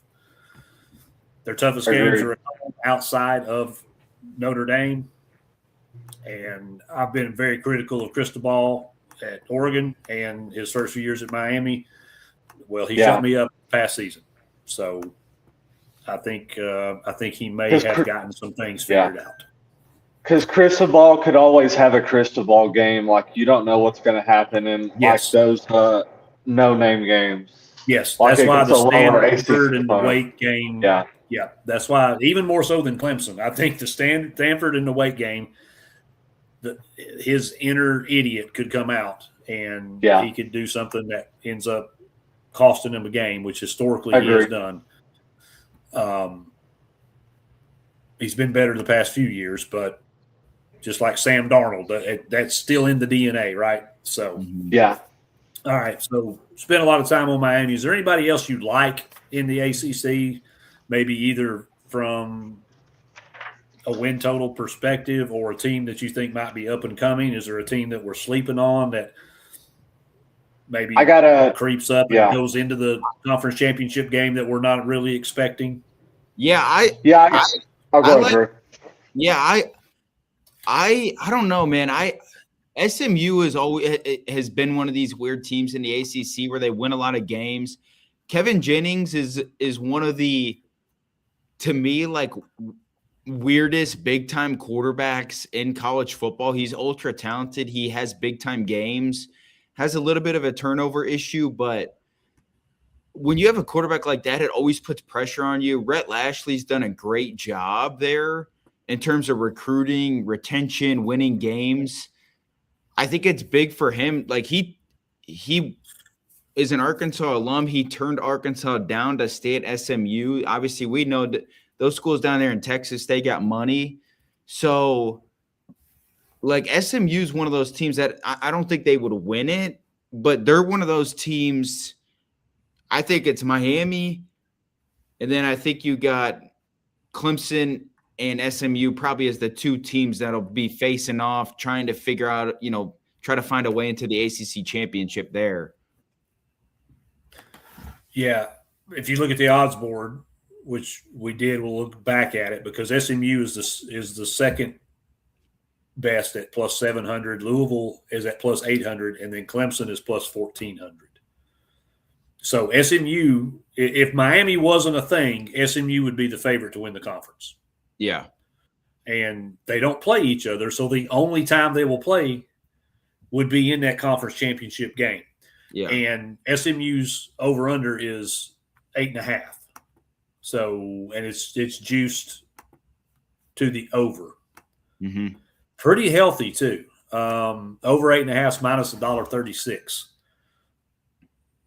If you think they can win 10, then it's plus 190 to go over 9.5. I would agree. I think they're the biggest threat to Miami in the conference. If something just horrific happens, there's a major injury to, the quarterback goes down or, some just freak, bizarre wheel falls off their wagon, then SMU could be there to kind of pick up the pieces. Yeah. I'm not big on this Louisville team. I'm just not. I have a lot of totals against it, obviously. But 7.5, 8.5 range. It's heavily juiced over 7.5. It's heavily juiced under 8.5. I'm not getting it. Yeah. I think it's a lot of Jeff Brom. I don't think it's so much Louisville. Yeah. So I'll say this about Louisville, though. They're going to have a really good rushing attack. They got lucky. I shouldn't say lucky, but he entered the portal and came back, and Isaac Brown, their leading back, who's, an explosive running back. They added he was originally committed to Kentucky out of high school. He flipped to Missouri late in Marquise Davis. He's a very good running back as well, who will probably be their second back. Really, my question with them is just like their quarterback is in the same kind of situation that Kentucky's quarterback Kenny Minchie is in, where they were at big-time schools. Everybody says they both were at the finish line of competing for a job. He was at Ohio State, and people continue to say he pushed Julian Sayin for the job last year. So he's transferring into Louisville. But I don't know. I think they have a lot of question marks, but like you said, I think with the track record that Jeff Brom has, especially since he's been at Louisville, he's done a damn good job. But in terms of like making the conference championship and those things, I don't see that, but I wouldn't be shocked if they win 8 to 9 games. Yeah, I think it's somewhere in there. Because his offense has always been really good, except last year. Yeah. They had a lot of problems last year. They weren't as good. They played in the pass game. The running game was just okay, and they didn't score a lot of points, Drew, that they have done. It was the fewest number of points that they have scored since he's been there.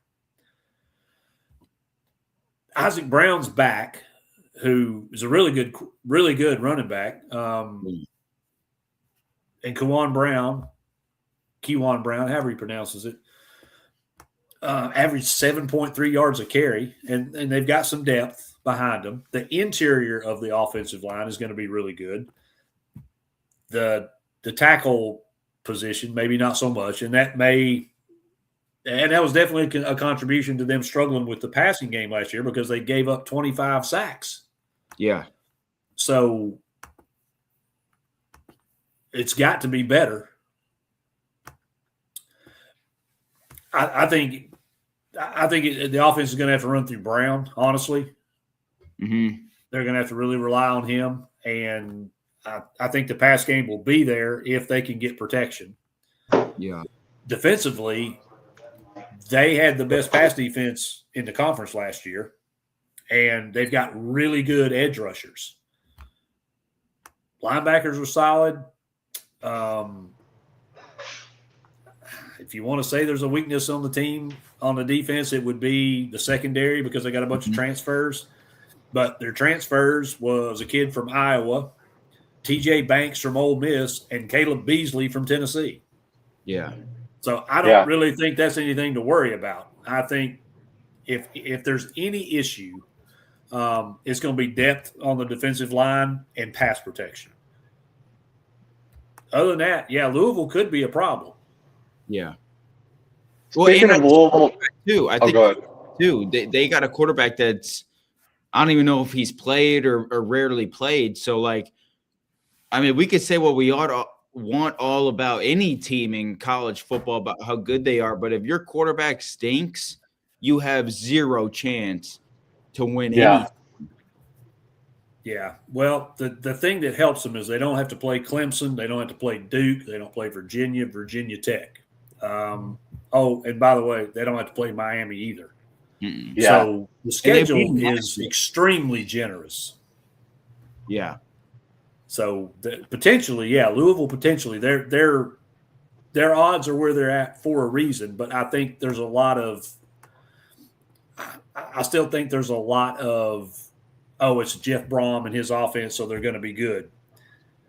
I don't know if they're going to bounce back to look more like they did in like 23-24 when they were like top 4, top 5 in offense. Yeah. They were bad last year, and I think some people are kind of turning a blind eye to that, and that's why I'm not as high on them. I think probably somewhere in that. I think 8's the number, honestly. Mm-hmm. It's where it falls for Louisville. Because I mean, I'll be honest, dude. I think y'all are going to give them a fit. I sure damn hope so. It's about time we combined 82-0 over the last 2 years or something like that. So yeah. I think your defense can cause them problems, and if Minchie is even half as good as what Rando thinks he is, then y'all are live in that game. You probably won't be favored. You're probably not going to be favored in very many. But that would be a huge win for Stein to get in his first season. And they've upset Louisville a few times. Oh yeah, definitely. Yeah. So real quick, what do you guys think about North Carolina? I know we've kind of touched on and talked about and poked a little fun at Belichick and all, but what do you think? Their win total, man, is 4.5 wins this season.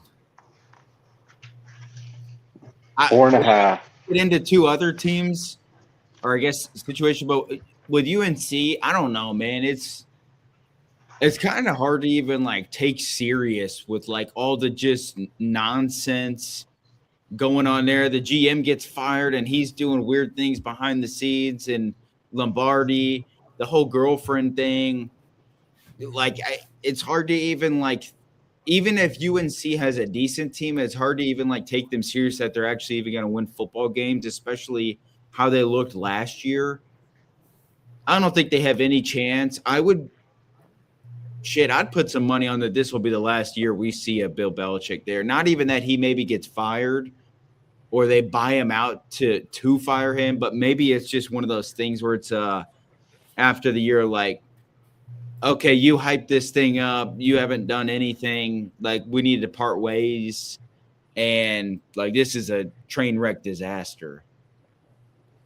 Not only on the football field, but also the PR and the behind-the-scenes stuff and what's been public. Yeah. I don't know. Yeah. It's basically a glorified dumpster fire, and the only reason that it's not getting as much negative press and all is because it is Bill Belichick, and he is the GOAT in the NFL. Otherwise, they would be roasting this guy like a pig. And it's North Carolina football. They've been a good program, but it's not like this isn't North Carolina basketball. This is North Carolina football. Exactly. It's not like he went. It's not like he went to USC or Texas or Tennessee or a blue blood school. So, and he's a predominantly college football coach, which also helps cover that stuff up. He's an NFL coach who came here, so the whole thing is just weird. To me, it's kind of just a sideshow. It's like serious PR. They thought they were going to bring him in, and people would just flood wanting to come to North Carolina to play for Belichick. Yeah. It's exactly the same thing that we see, and we'll get into them when we do the Big 12, but it's damn near the exact thing that we see from Colorado and Deion Sanders. It's just like I don't know. They're this social media video game program, and they're playing a different sport than everybody else. And outside of the 1 year that Colorado had, you look at the other 2 years with Coach Prime, and we'll talk about them when we get into it, but they're playing a different sport than everybody else. And the sport that they're playing is not bringing, good success. Yeah. All right. Sorry, Juice. I just saw that's one of my best bets is I have Ohio's good God. I have owned Ohio State for the last month.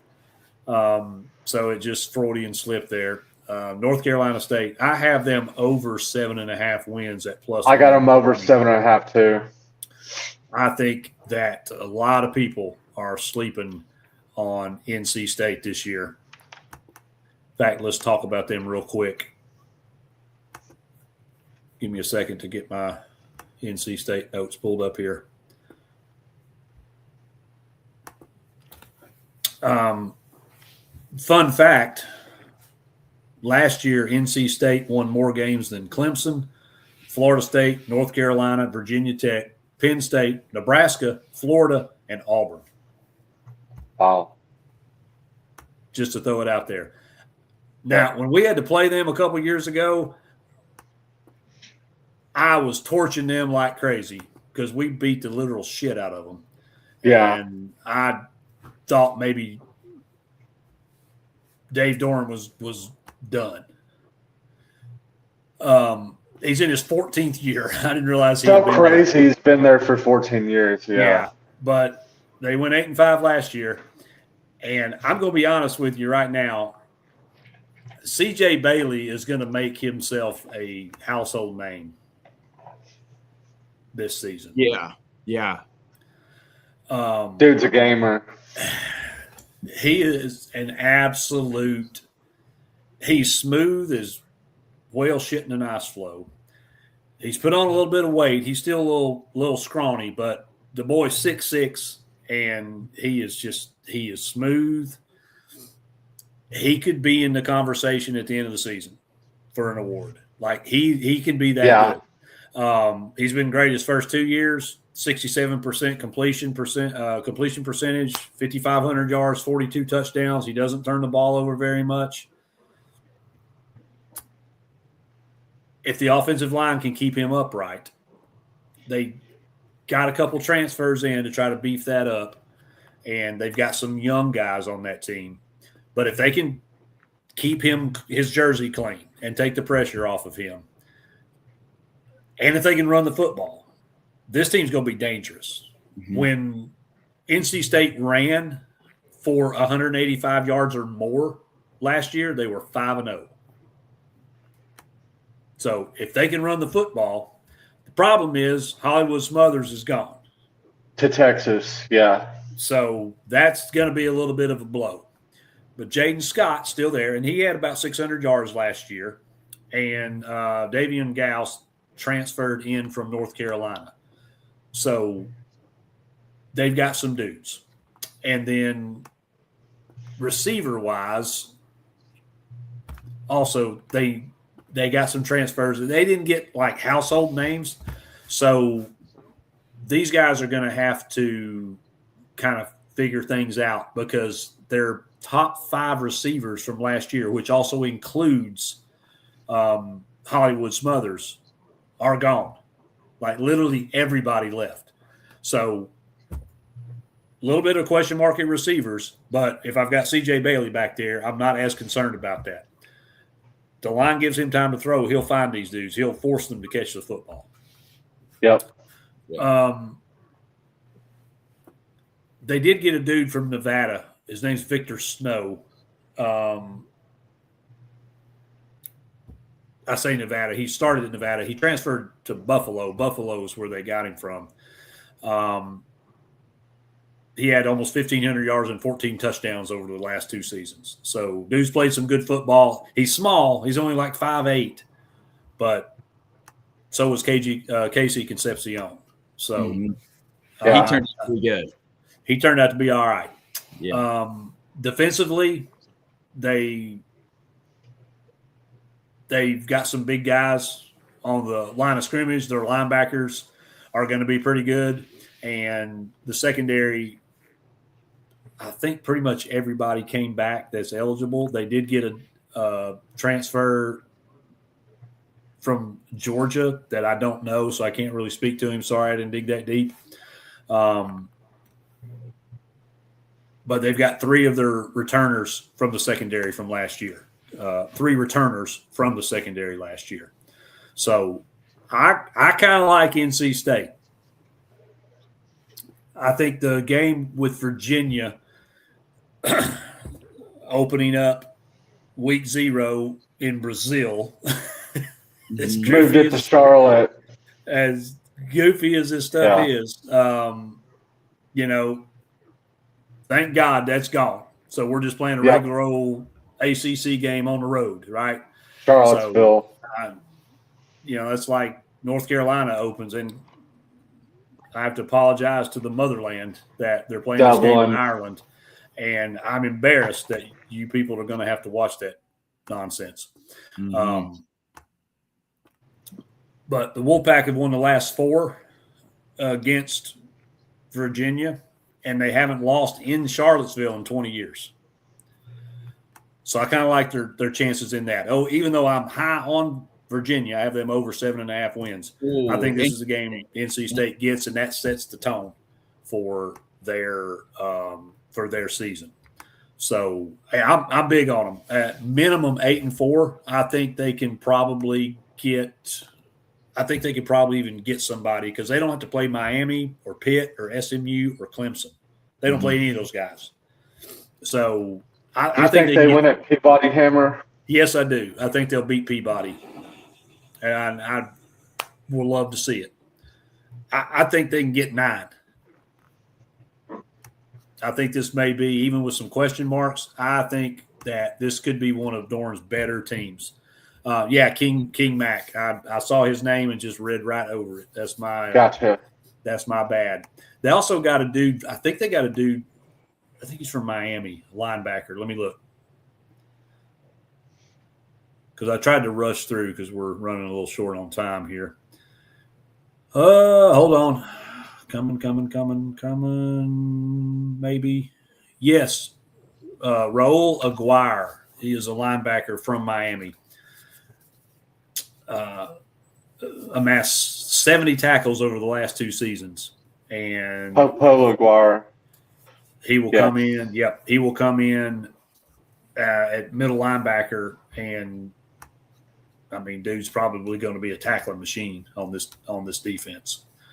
So, yeah, I like NC State a lot. I don't know that I'm willing to go win the conference like them, but I love that at 7.5 at plus 120 and even 8.5. I think they can probably get 9 at plus 210.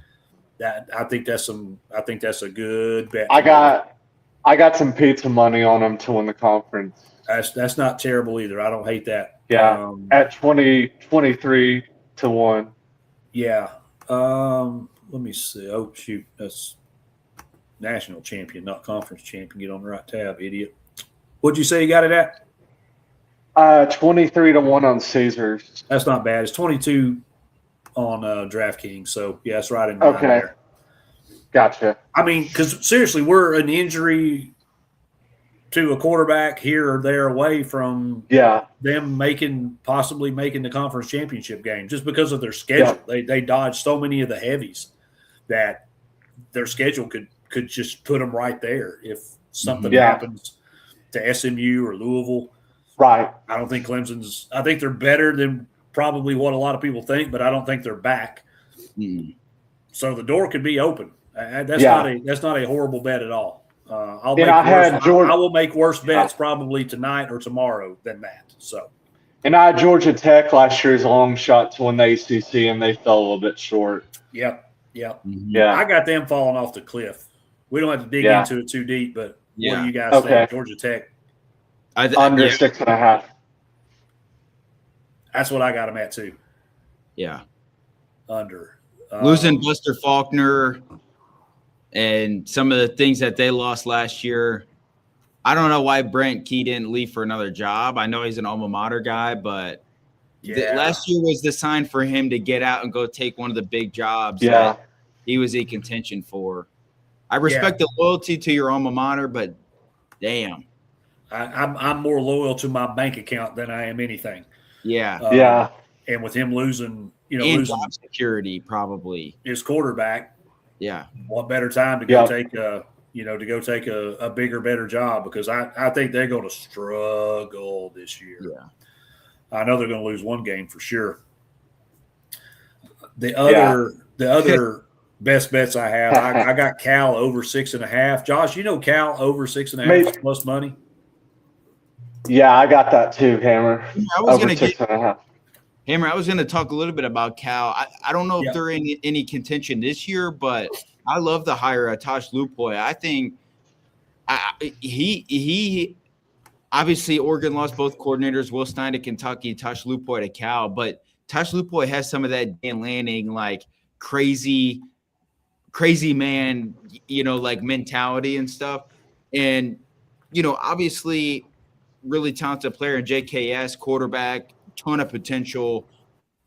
We'll see what he is this year. But if you're a Cal fan and you're a Virginia Tech fan, I'll say this year is probably not your year, but who's to say like next year or the year after, in 2 to 3 years, they're not in the same spot as competing with some of these other ACC programs. I love both hires, Tosh Lupoy to Cal. And what a hell of a hire by Virginia Tech getting James Franklin. I think he's going to do a tremendous job there. And the ACC, for the most part, is really wide open right now for right now and in the future, because who knows what decision Florida State makes, if they could even fire Mike Norvell. And if they do, they're going to be a shit ton of money poorer. And what coach are they going to get to replace him? Can they find success? What's the future with Dabo? All of these things. I love the hires for both schools. And I think they're both going to have – I think Cal's going to have a pretty good year or a decent year. I think Virginia Tech might, have a 8+ win season too as well. Yeah. One of the reasons I'm – trajectory is on the up. Yeah. Oh, for sure. Especially Cal, because their quarterback, Sagapulotile. JKS. You like that, didn't you? Yeah, I didn't stick. Yeah. That dude is a badass. Can sling it. I love that kid's game. He's like what we thought Tua would turn out to be. Yeah. And he's a sophomore. I thought he was a redshirt sophomore. I thought he had 3 years in. Josh pointed out to me that no, he's just a second. He's not draft eligible this year. Yeah. That dude can sling it. I am big time high on that kid. He reminds me a lot of what Michael Penix was, a lefty who just slings the college version of Michael Penix, a lefty who just slings the rock around. Yeah. I mean, he very well could be a number 1 pick in 2028. Yeah, I think he could be, because he had his moments as a freshman, any freshman would. Yeah. But he ended up with 64% completion, 3,500 yards, 18 touchdowns. And I don't know if you remember who Cal's quarterback was going into the season. Some dude named Fernando Mendoza. Yeah. So that's who he was sitting behind, got his shot, and he definitely made the most of it. Cal won, there were 7-6 last year. Yeah. And this kid is going to be special. It could be very special this year. Yeah. And Cal can run the football too. They didn't do a very good job of it last year from an average standpoint, because the offensive line was a little rough. But they went out, as everybody does. They go out, they get transfers. beef that up. So they only average about 80 yards a game on the ground, but they will be able to run the football better this year. Yeah. Defensively, I think they're going to be great because Tosh was a defensive coach in the NFL and in college. So he's going to have a good defense. Linebackers, I think, are going to be really good. They went out and got a ton of guys from other Power 4 conferences in the secondary. The one thing I'll mention, though, is I believe they had one of the better statistical secondaries of some sort. I can't remember if it was red zone or whatever it may be. I believe it was their secondaries coach or their corners coach did leave to go take the same job at Kentucky. So, okay, yeah. But I'm sure Tosh Lupoy probably did a very good job replacing him. But when we were talking about Cal, that kind of popped in because they were in the top of some statistical last year of something to do with the secondary, but I can't remember the stat. Well, they've got both safeties coming back, and they went out and got Ricky Fletcher from Ole Miss, Daniel Harris from Georgia, and both these dudes are 6'2", playing corner. And you've got 4 total returning players from that defensive secondary.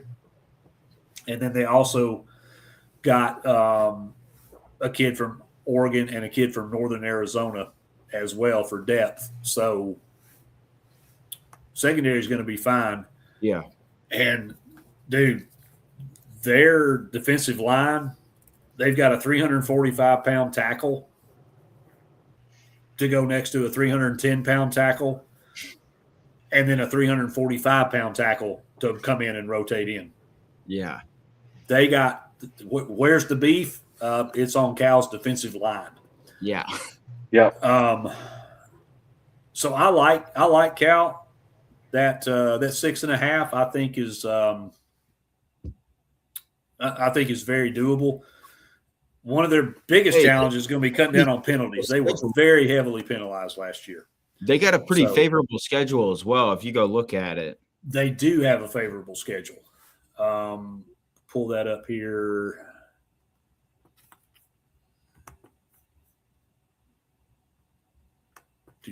I mean, how their second, maybe hardest game is at home against Virginia Tech. Actually, all of their – and they play – or they got a – yeah, they play Clemson at home too. That's going to be their most difficult game. There's no reason why this team really cannot win 8 to 9 games. Yeah, they don't play Miami. Yeah, I guess they got to go on the road to NC State, which will probably be their toughest on paper game. And there's a stretch in there too, Drew, where they don't have a home game for like over a month.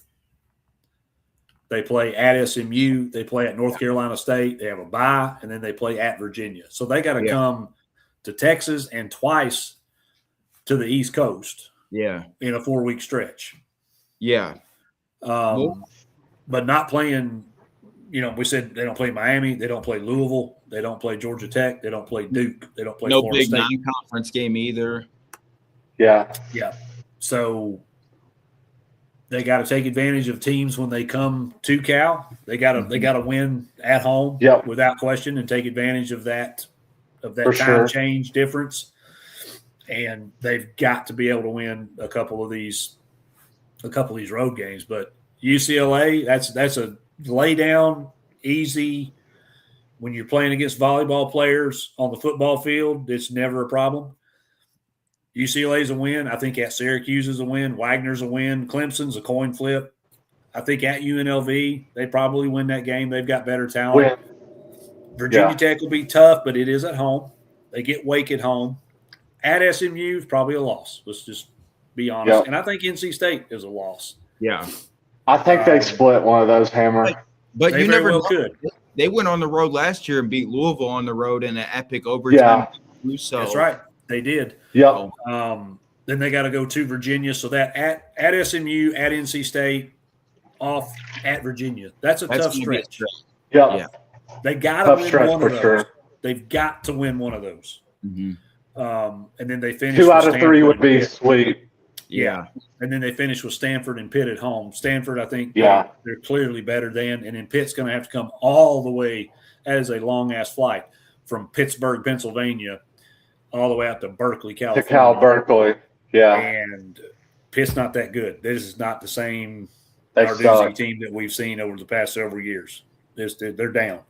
So I'm big time, man. I'm big time on Cal. I think that plus 6.5 or that over 6.5 is a gift at plus money. Yeah. Love it. I agree. Hammer, do you think after they lost some of their top offensive targets like Raphael to the transfer portal and DeJesus graduated, do you think that's a big loss for their offense? I mean, yeah, anytime you're losing, production, it's tough. And you bring in, I mean, whether it's a transfer proven guy that's played a couple years of football that actually contributed to his former team, or you're bringing in a fresh, high school kid, you just never know how it's going to work out. Mm-hmm. I mean, Tennessee is the walking, breathing example of you never know till they get to campus. Yeah. So you don't know. And of course, you don't know. Yeah. I'm a big continuity guy. Like you got a returning quarterback and returning offensive line. I'm really going to like your chances. Yep. So the continuity piece does hurt, but I think also with the way the transfer portal works right now, there's you get that opportunity to kind of see these guys on the field. So you kind of know what you're getting when you go off from money to come play. Yep. Other times you've got guys that just got buried on a depth chart that were superstars coming out of high school and just couldn't crack the starting lineup for a big time school. So it's a crapshoot no matter what. Mm-hmm. So, was Chaz Coleman going to be good at Tennessee? No doubt. But he couldn't get his head straight. So who would have expected that, right? You can't anticipate stuff like that happening. So you just never know. So I'll always say, yes, I would favor a team that's got returning starters versus a team that's bringing in transfers. But at the same time, that's not to say that, because I mean, look what Indiana did, Kurt Cignetti, and not everybody's Kurt Cignetti. Okay, I'm not trying to say that Dave Dorn is Kurt Cignetti or Tosh is Kurt Cignetti. But we've seen that happen where guys go out just bringing a bunch of transfers and then instantly win.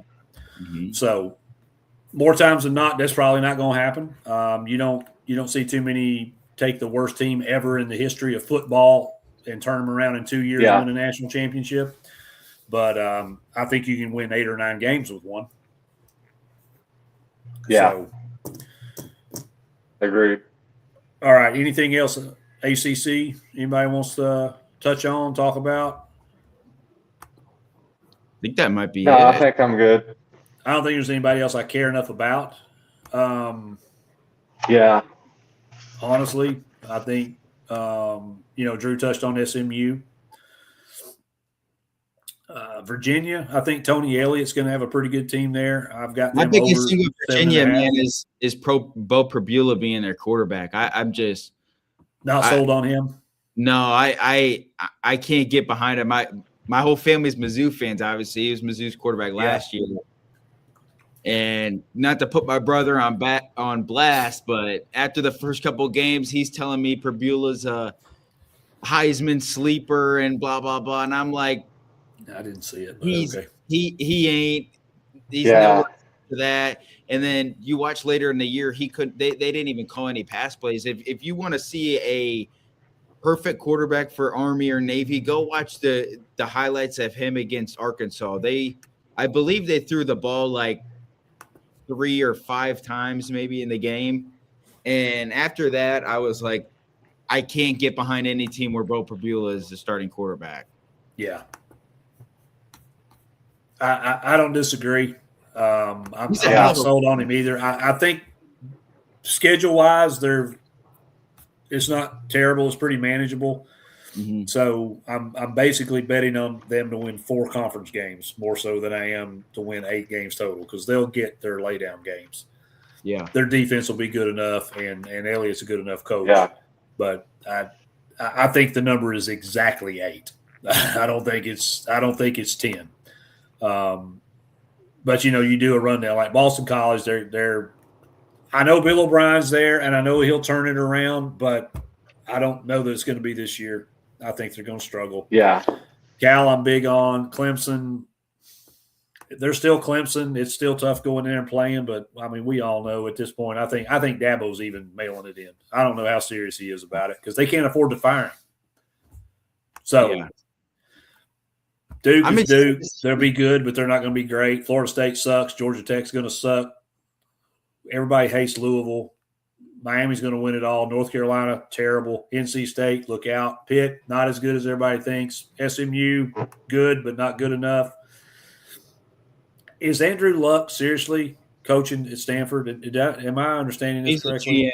He's GM. Or excuse me, managing. That's in coaching. Yeah, no, he's like in it, like fully.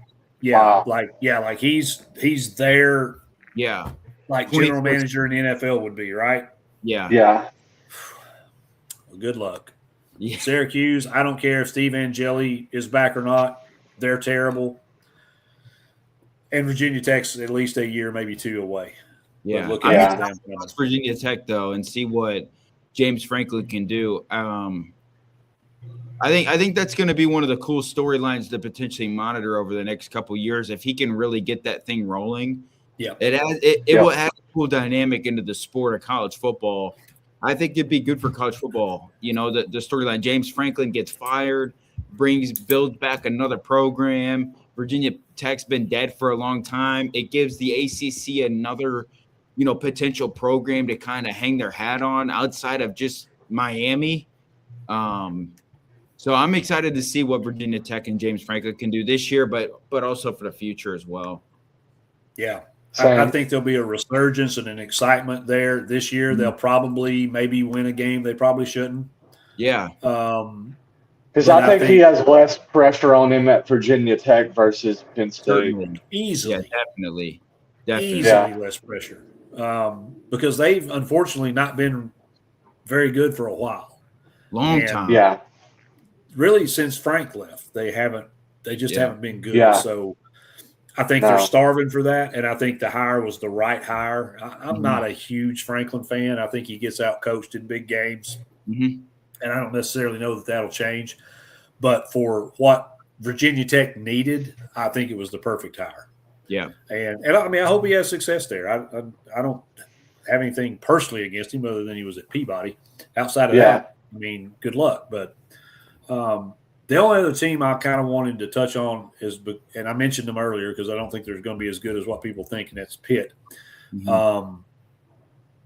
They've got outside of really Miami and not Florida State, Louisville, they don't have a bad schedule. They got cupcakes, basically, up until the point they have to play at Virginia Tech. Then they get North Carolina at Boston College. They'll get their ass kicked by Miami. They get Georgia Tech at home. They'll play Florida State at home. And then they travel to Louisville, loss, at Cal, loss. This could be the best team in the ACC just because of their schedule. Yeah, I mean, Cal's schedule is a lot easier than Pitt's. You think so? Yeah, definitely. Cal didn't play none of these teams outside of Clemson, NC State, one other team. Pitt's got to go at Miami. I know they do play at Miami and at Louisville. Yeah, and I know, and they got to play outside of that. I mean, and they got to play at Cal. At Cal, yeah, that's true. Not supposed to be great, but I think they'll probably be just a little bit better than what they were last year. They got to play there. They got to go at Virginia Tech too. So regardless if those teams aren't good, I still think they're probably even better than Pitt. I mean, Pitt, I don't even know if this team will make a bowl game, maybe, or they'll go about 6-6. Okay. So you don't think there's any chance they go into that Miami game undefeated?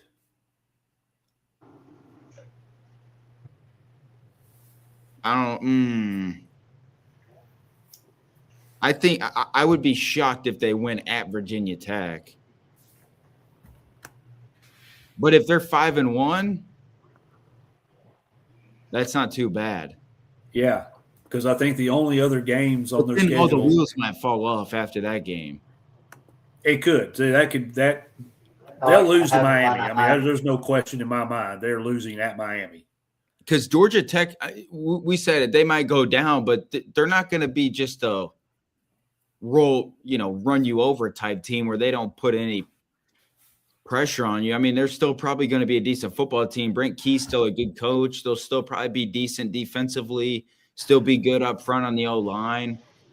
So, hell, they could lose 6 games in a row to finish the year potentially. Yeah. I hope so. I mean, I ain't got no love for them or anything. I'm just looking at it from where we think they're not going to be in contention and they're not going to be good. But then you look at their schedule, and I mean, they have very winnable games all the way up until Miami.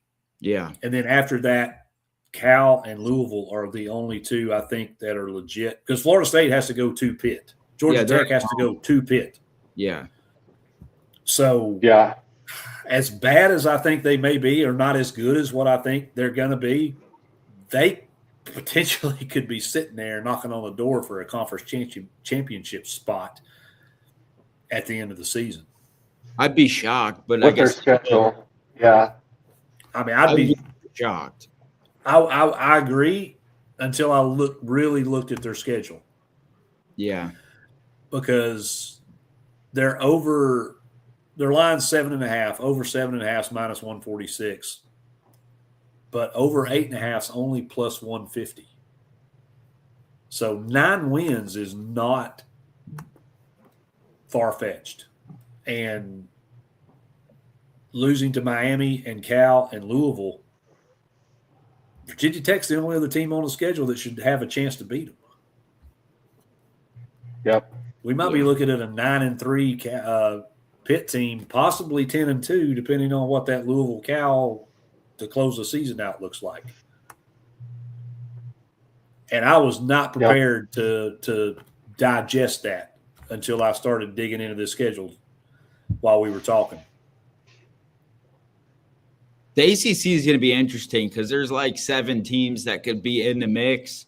Potentially. Yeah, because really all this conversation we're having about these after teams Miami. is who's gonna get their ass kicked by Miami in the conference championship game, right? Yeah. I mean, that's really what we're trying to figure out here.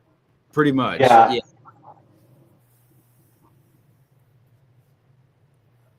I'm gonna send Drew an orange shirt. Drew, we get off. I need your address when we get off camera, so I can send you something in the mail. What up, Rando?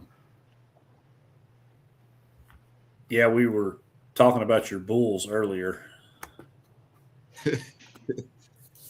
Because even though Rando claims to be a Kentucky and Miami Dolphins fan, he's really a Buffalo Bills and a South Florida Bulls fan. So yeah, he can fool people and fleece people all he wants to on his shows, but on my show, by God, we're telling truth and facts. That's all we do on this show is spit facts. Yep. So we do hammer. I got to say, you're comment on X. Which finger did he put up to me right here? Oh, did he hook him? He must be a Texas fan now. Dang. All right, he's blocked. What is this nonsense? For the Bay. It's faithful to the Bay. Are you a Niners fan now? Speaking of the Niners, I don't know if you saw, but they re-signed Deebo Samuel. Wow. I'm not moved by that. No. I was somewhat relieved when he left. If you just want me to be purely honest about it, I felt like he was a little bit of a headache and a distraction towards the last half of his last season because he bitched about having to run the football so much, but yet he complained when he didn't get the ball. Yeah. And then kind of like every other diva receiver out there that he thinks he's open every damn time he runs a route. So he was getting, upset and malcontent about he wasn't getting the ball enough in the air. So unless he comes back with a different attitude, I mean, I'm not moved by that at all. Yeah. And it looks like Kyle Shanahan's going to be okay. Mm-hmm. So that's a relief. Good. Yeah, that was and he didn't get charged in the accident, which I thought was good too, because I'm like, my God, the dude almost lost an eye and God knows what else. Now you're going to turn around and charge him, for whatever violation. I'm like, God, give a guy a break. That would have been messed up. Yeah. Kind of like suspending Arian Carter 2 games for. Here's the thing. 2 games. I'm sure we'll talk about it Saturday, but damn it, I'm going to talk about it now. So I don't think the NCAA understands something here. When he declared for the draft, he was no longer under your rules, Charlie Baker. Yep. He explored. He hired an agent. He explored, decided, nope, I want to go back to school. He paid the agent the money back for the airplane ticket.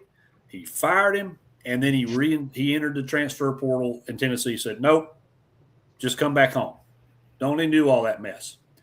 So during the time that Arian Carter took that flight, he was not an NCAA athlete. He had declared for the draft. So Charlie Baker and everybody in Indianapolis, you can get in line and kiss my whole ass.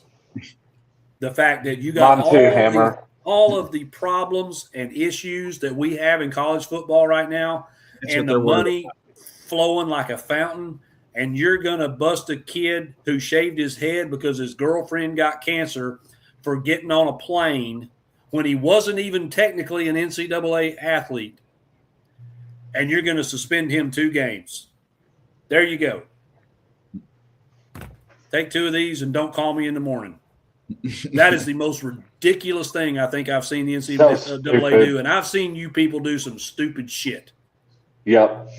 You're pissed because Tennessee took your ass to court, drug it through the mud, and came out wiping their hands, standing over the top of you. So this is your little get-back jab, and you did it to probably one of the best dudes that you'll find on a football program anywhere.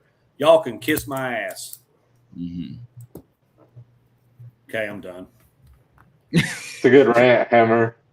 It's stupid, man. Of all the things that they can choose, all the things that they can choose to nitpick and go on about, that's what they chose. And he paid the expenses back. Yeah, he paid the expenses back during the period that he was not an NCAA athlete. He declared for the draft. Then he got on the plane. Dumbasses. God, it's just crazy. It's crazy. Just go away. You don't have any power. This is the most power you have right here, is to nitpick little things like this. For $430 or whatever the hell it was for the plane ticket, that's what you're getting all bent out of shape about. Why don't you do everybody a favor, collectively put a bag on your head and suck in? Yeah. Agreed. Okay, now I'm done. I think that's a good point to end on. Yeah. Rando, clip that.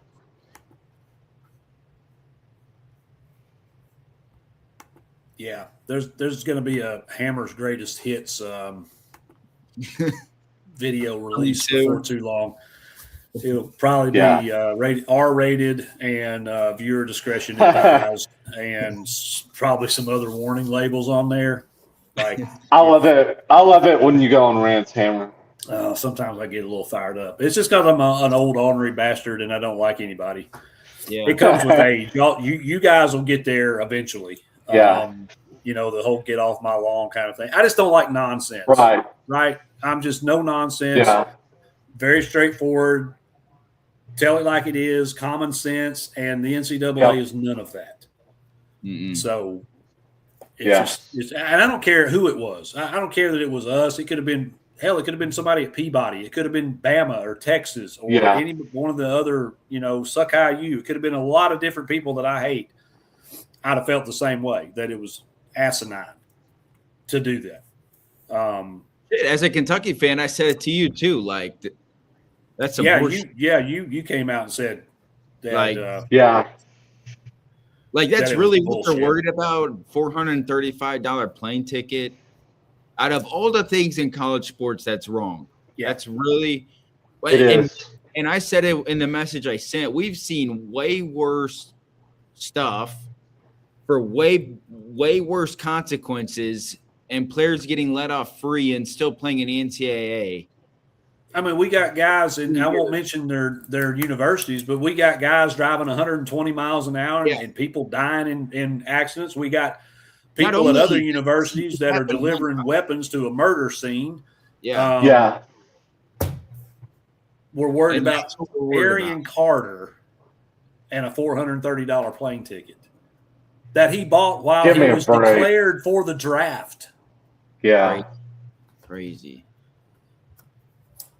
Them people's about 6 shades of stupid. Yeah. It's crazy. Maybe they should start wearing a mask again so they don't catch any more dumbass. All right, boys, we'll wrap this thing up. We went a little over, but it's my Friday, so I don't care. Any last words about anything we talked about conference-wise? I don't know. I feel like we nailed it all out of the 3 conferences tonight. Yeah, we were a little short on ACC, but like I said, I mean, I think it's Miami's and everybody else is playing for second, and I think there's only a handful that are even in that conversation. So, agreed. If there's anything that anybody finds or has questions about or wants to know what I'm betting, feel free to reach out. Thanks to everybody that tuned in. And as always, guys, it was fun breaking down college ball with y'all. Oh yeah, man, love talking to foosball because it's in the air. We had a little bit of a cool morning here before it got up to 9,000 degrees in the afternoon, and it kind of felt like football weather. So it's coming. It'll be here. It'll seem like forever, but we'll wake up on a Friday and realize, oh shit, we got a game tomorrow. So it'll be here soon enough. But gentlemen, it is always my pleasure to share space with you. Thank you for everything you got together to put in for this, to make this happen. And I look forward to, well, Drew, I'll definitely see you Saturday, and we'll kick this thing back up Tuesday with another round of NFL futures. Yeah, I'll see you guys next Tuesday. That sounds great. So from all of us, from the Tennessee side. I was going to say timeout. All of us. Yeah, all of us. Yeah. I mean, according to Rando, you've already got a foot in the grave for the Tennessee Rando. side. So we just I might have to wear blue clothes, I guess, next have to get you. I mean, I can see where people could, thinking the color's a little off on the screen. And, it's probably a Tennessee shirt. It's just the color's off. So,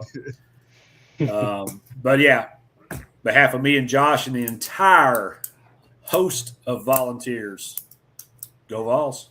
Go big Vols. Go big blue. Peace.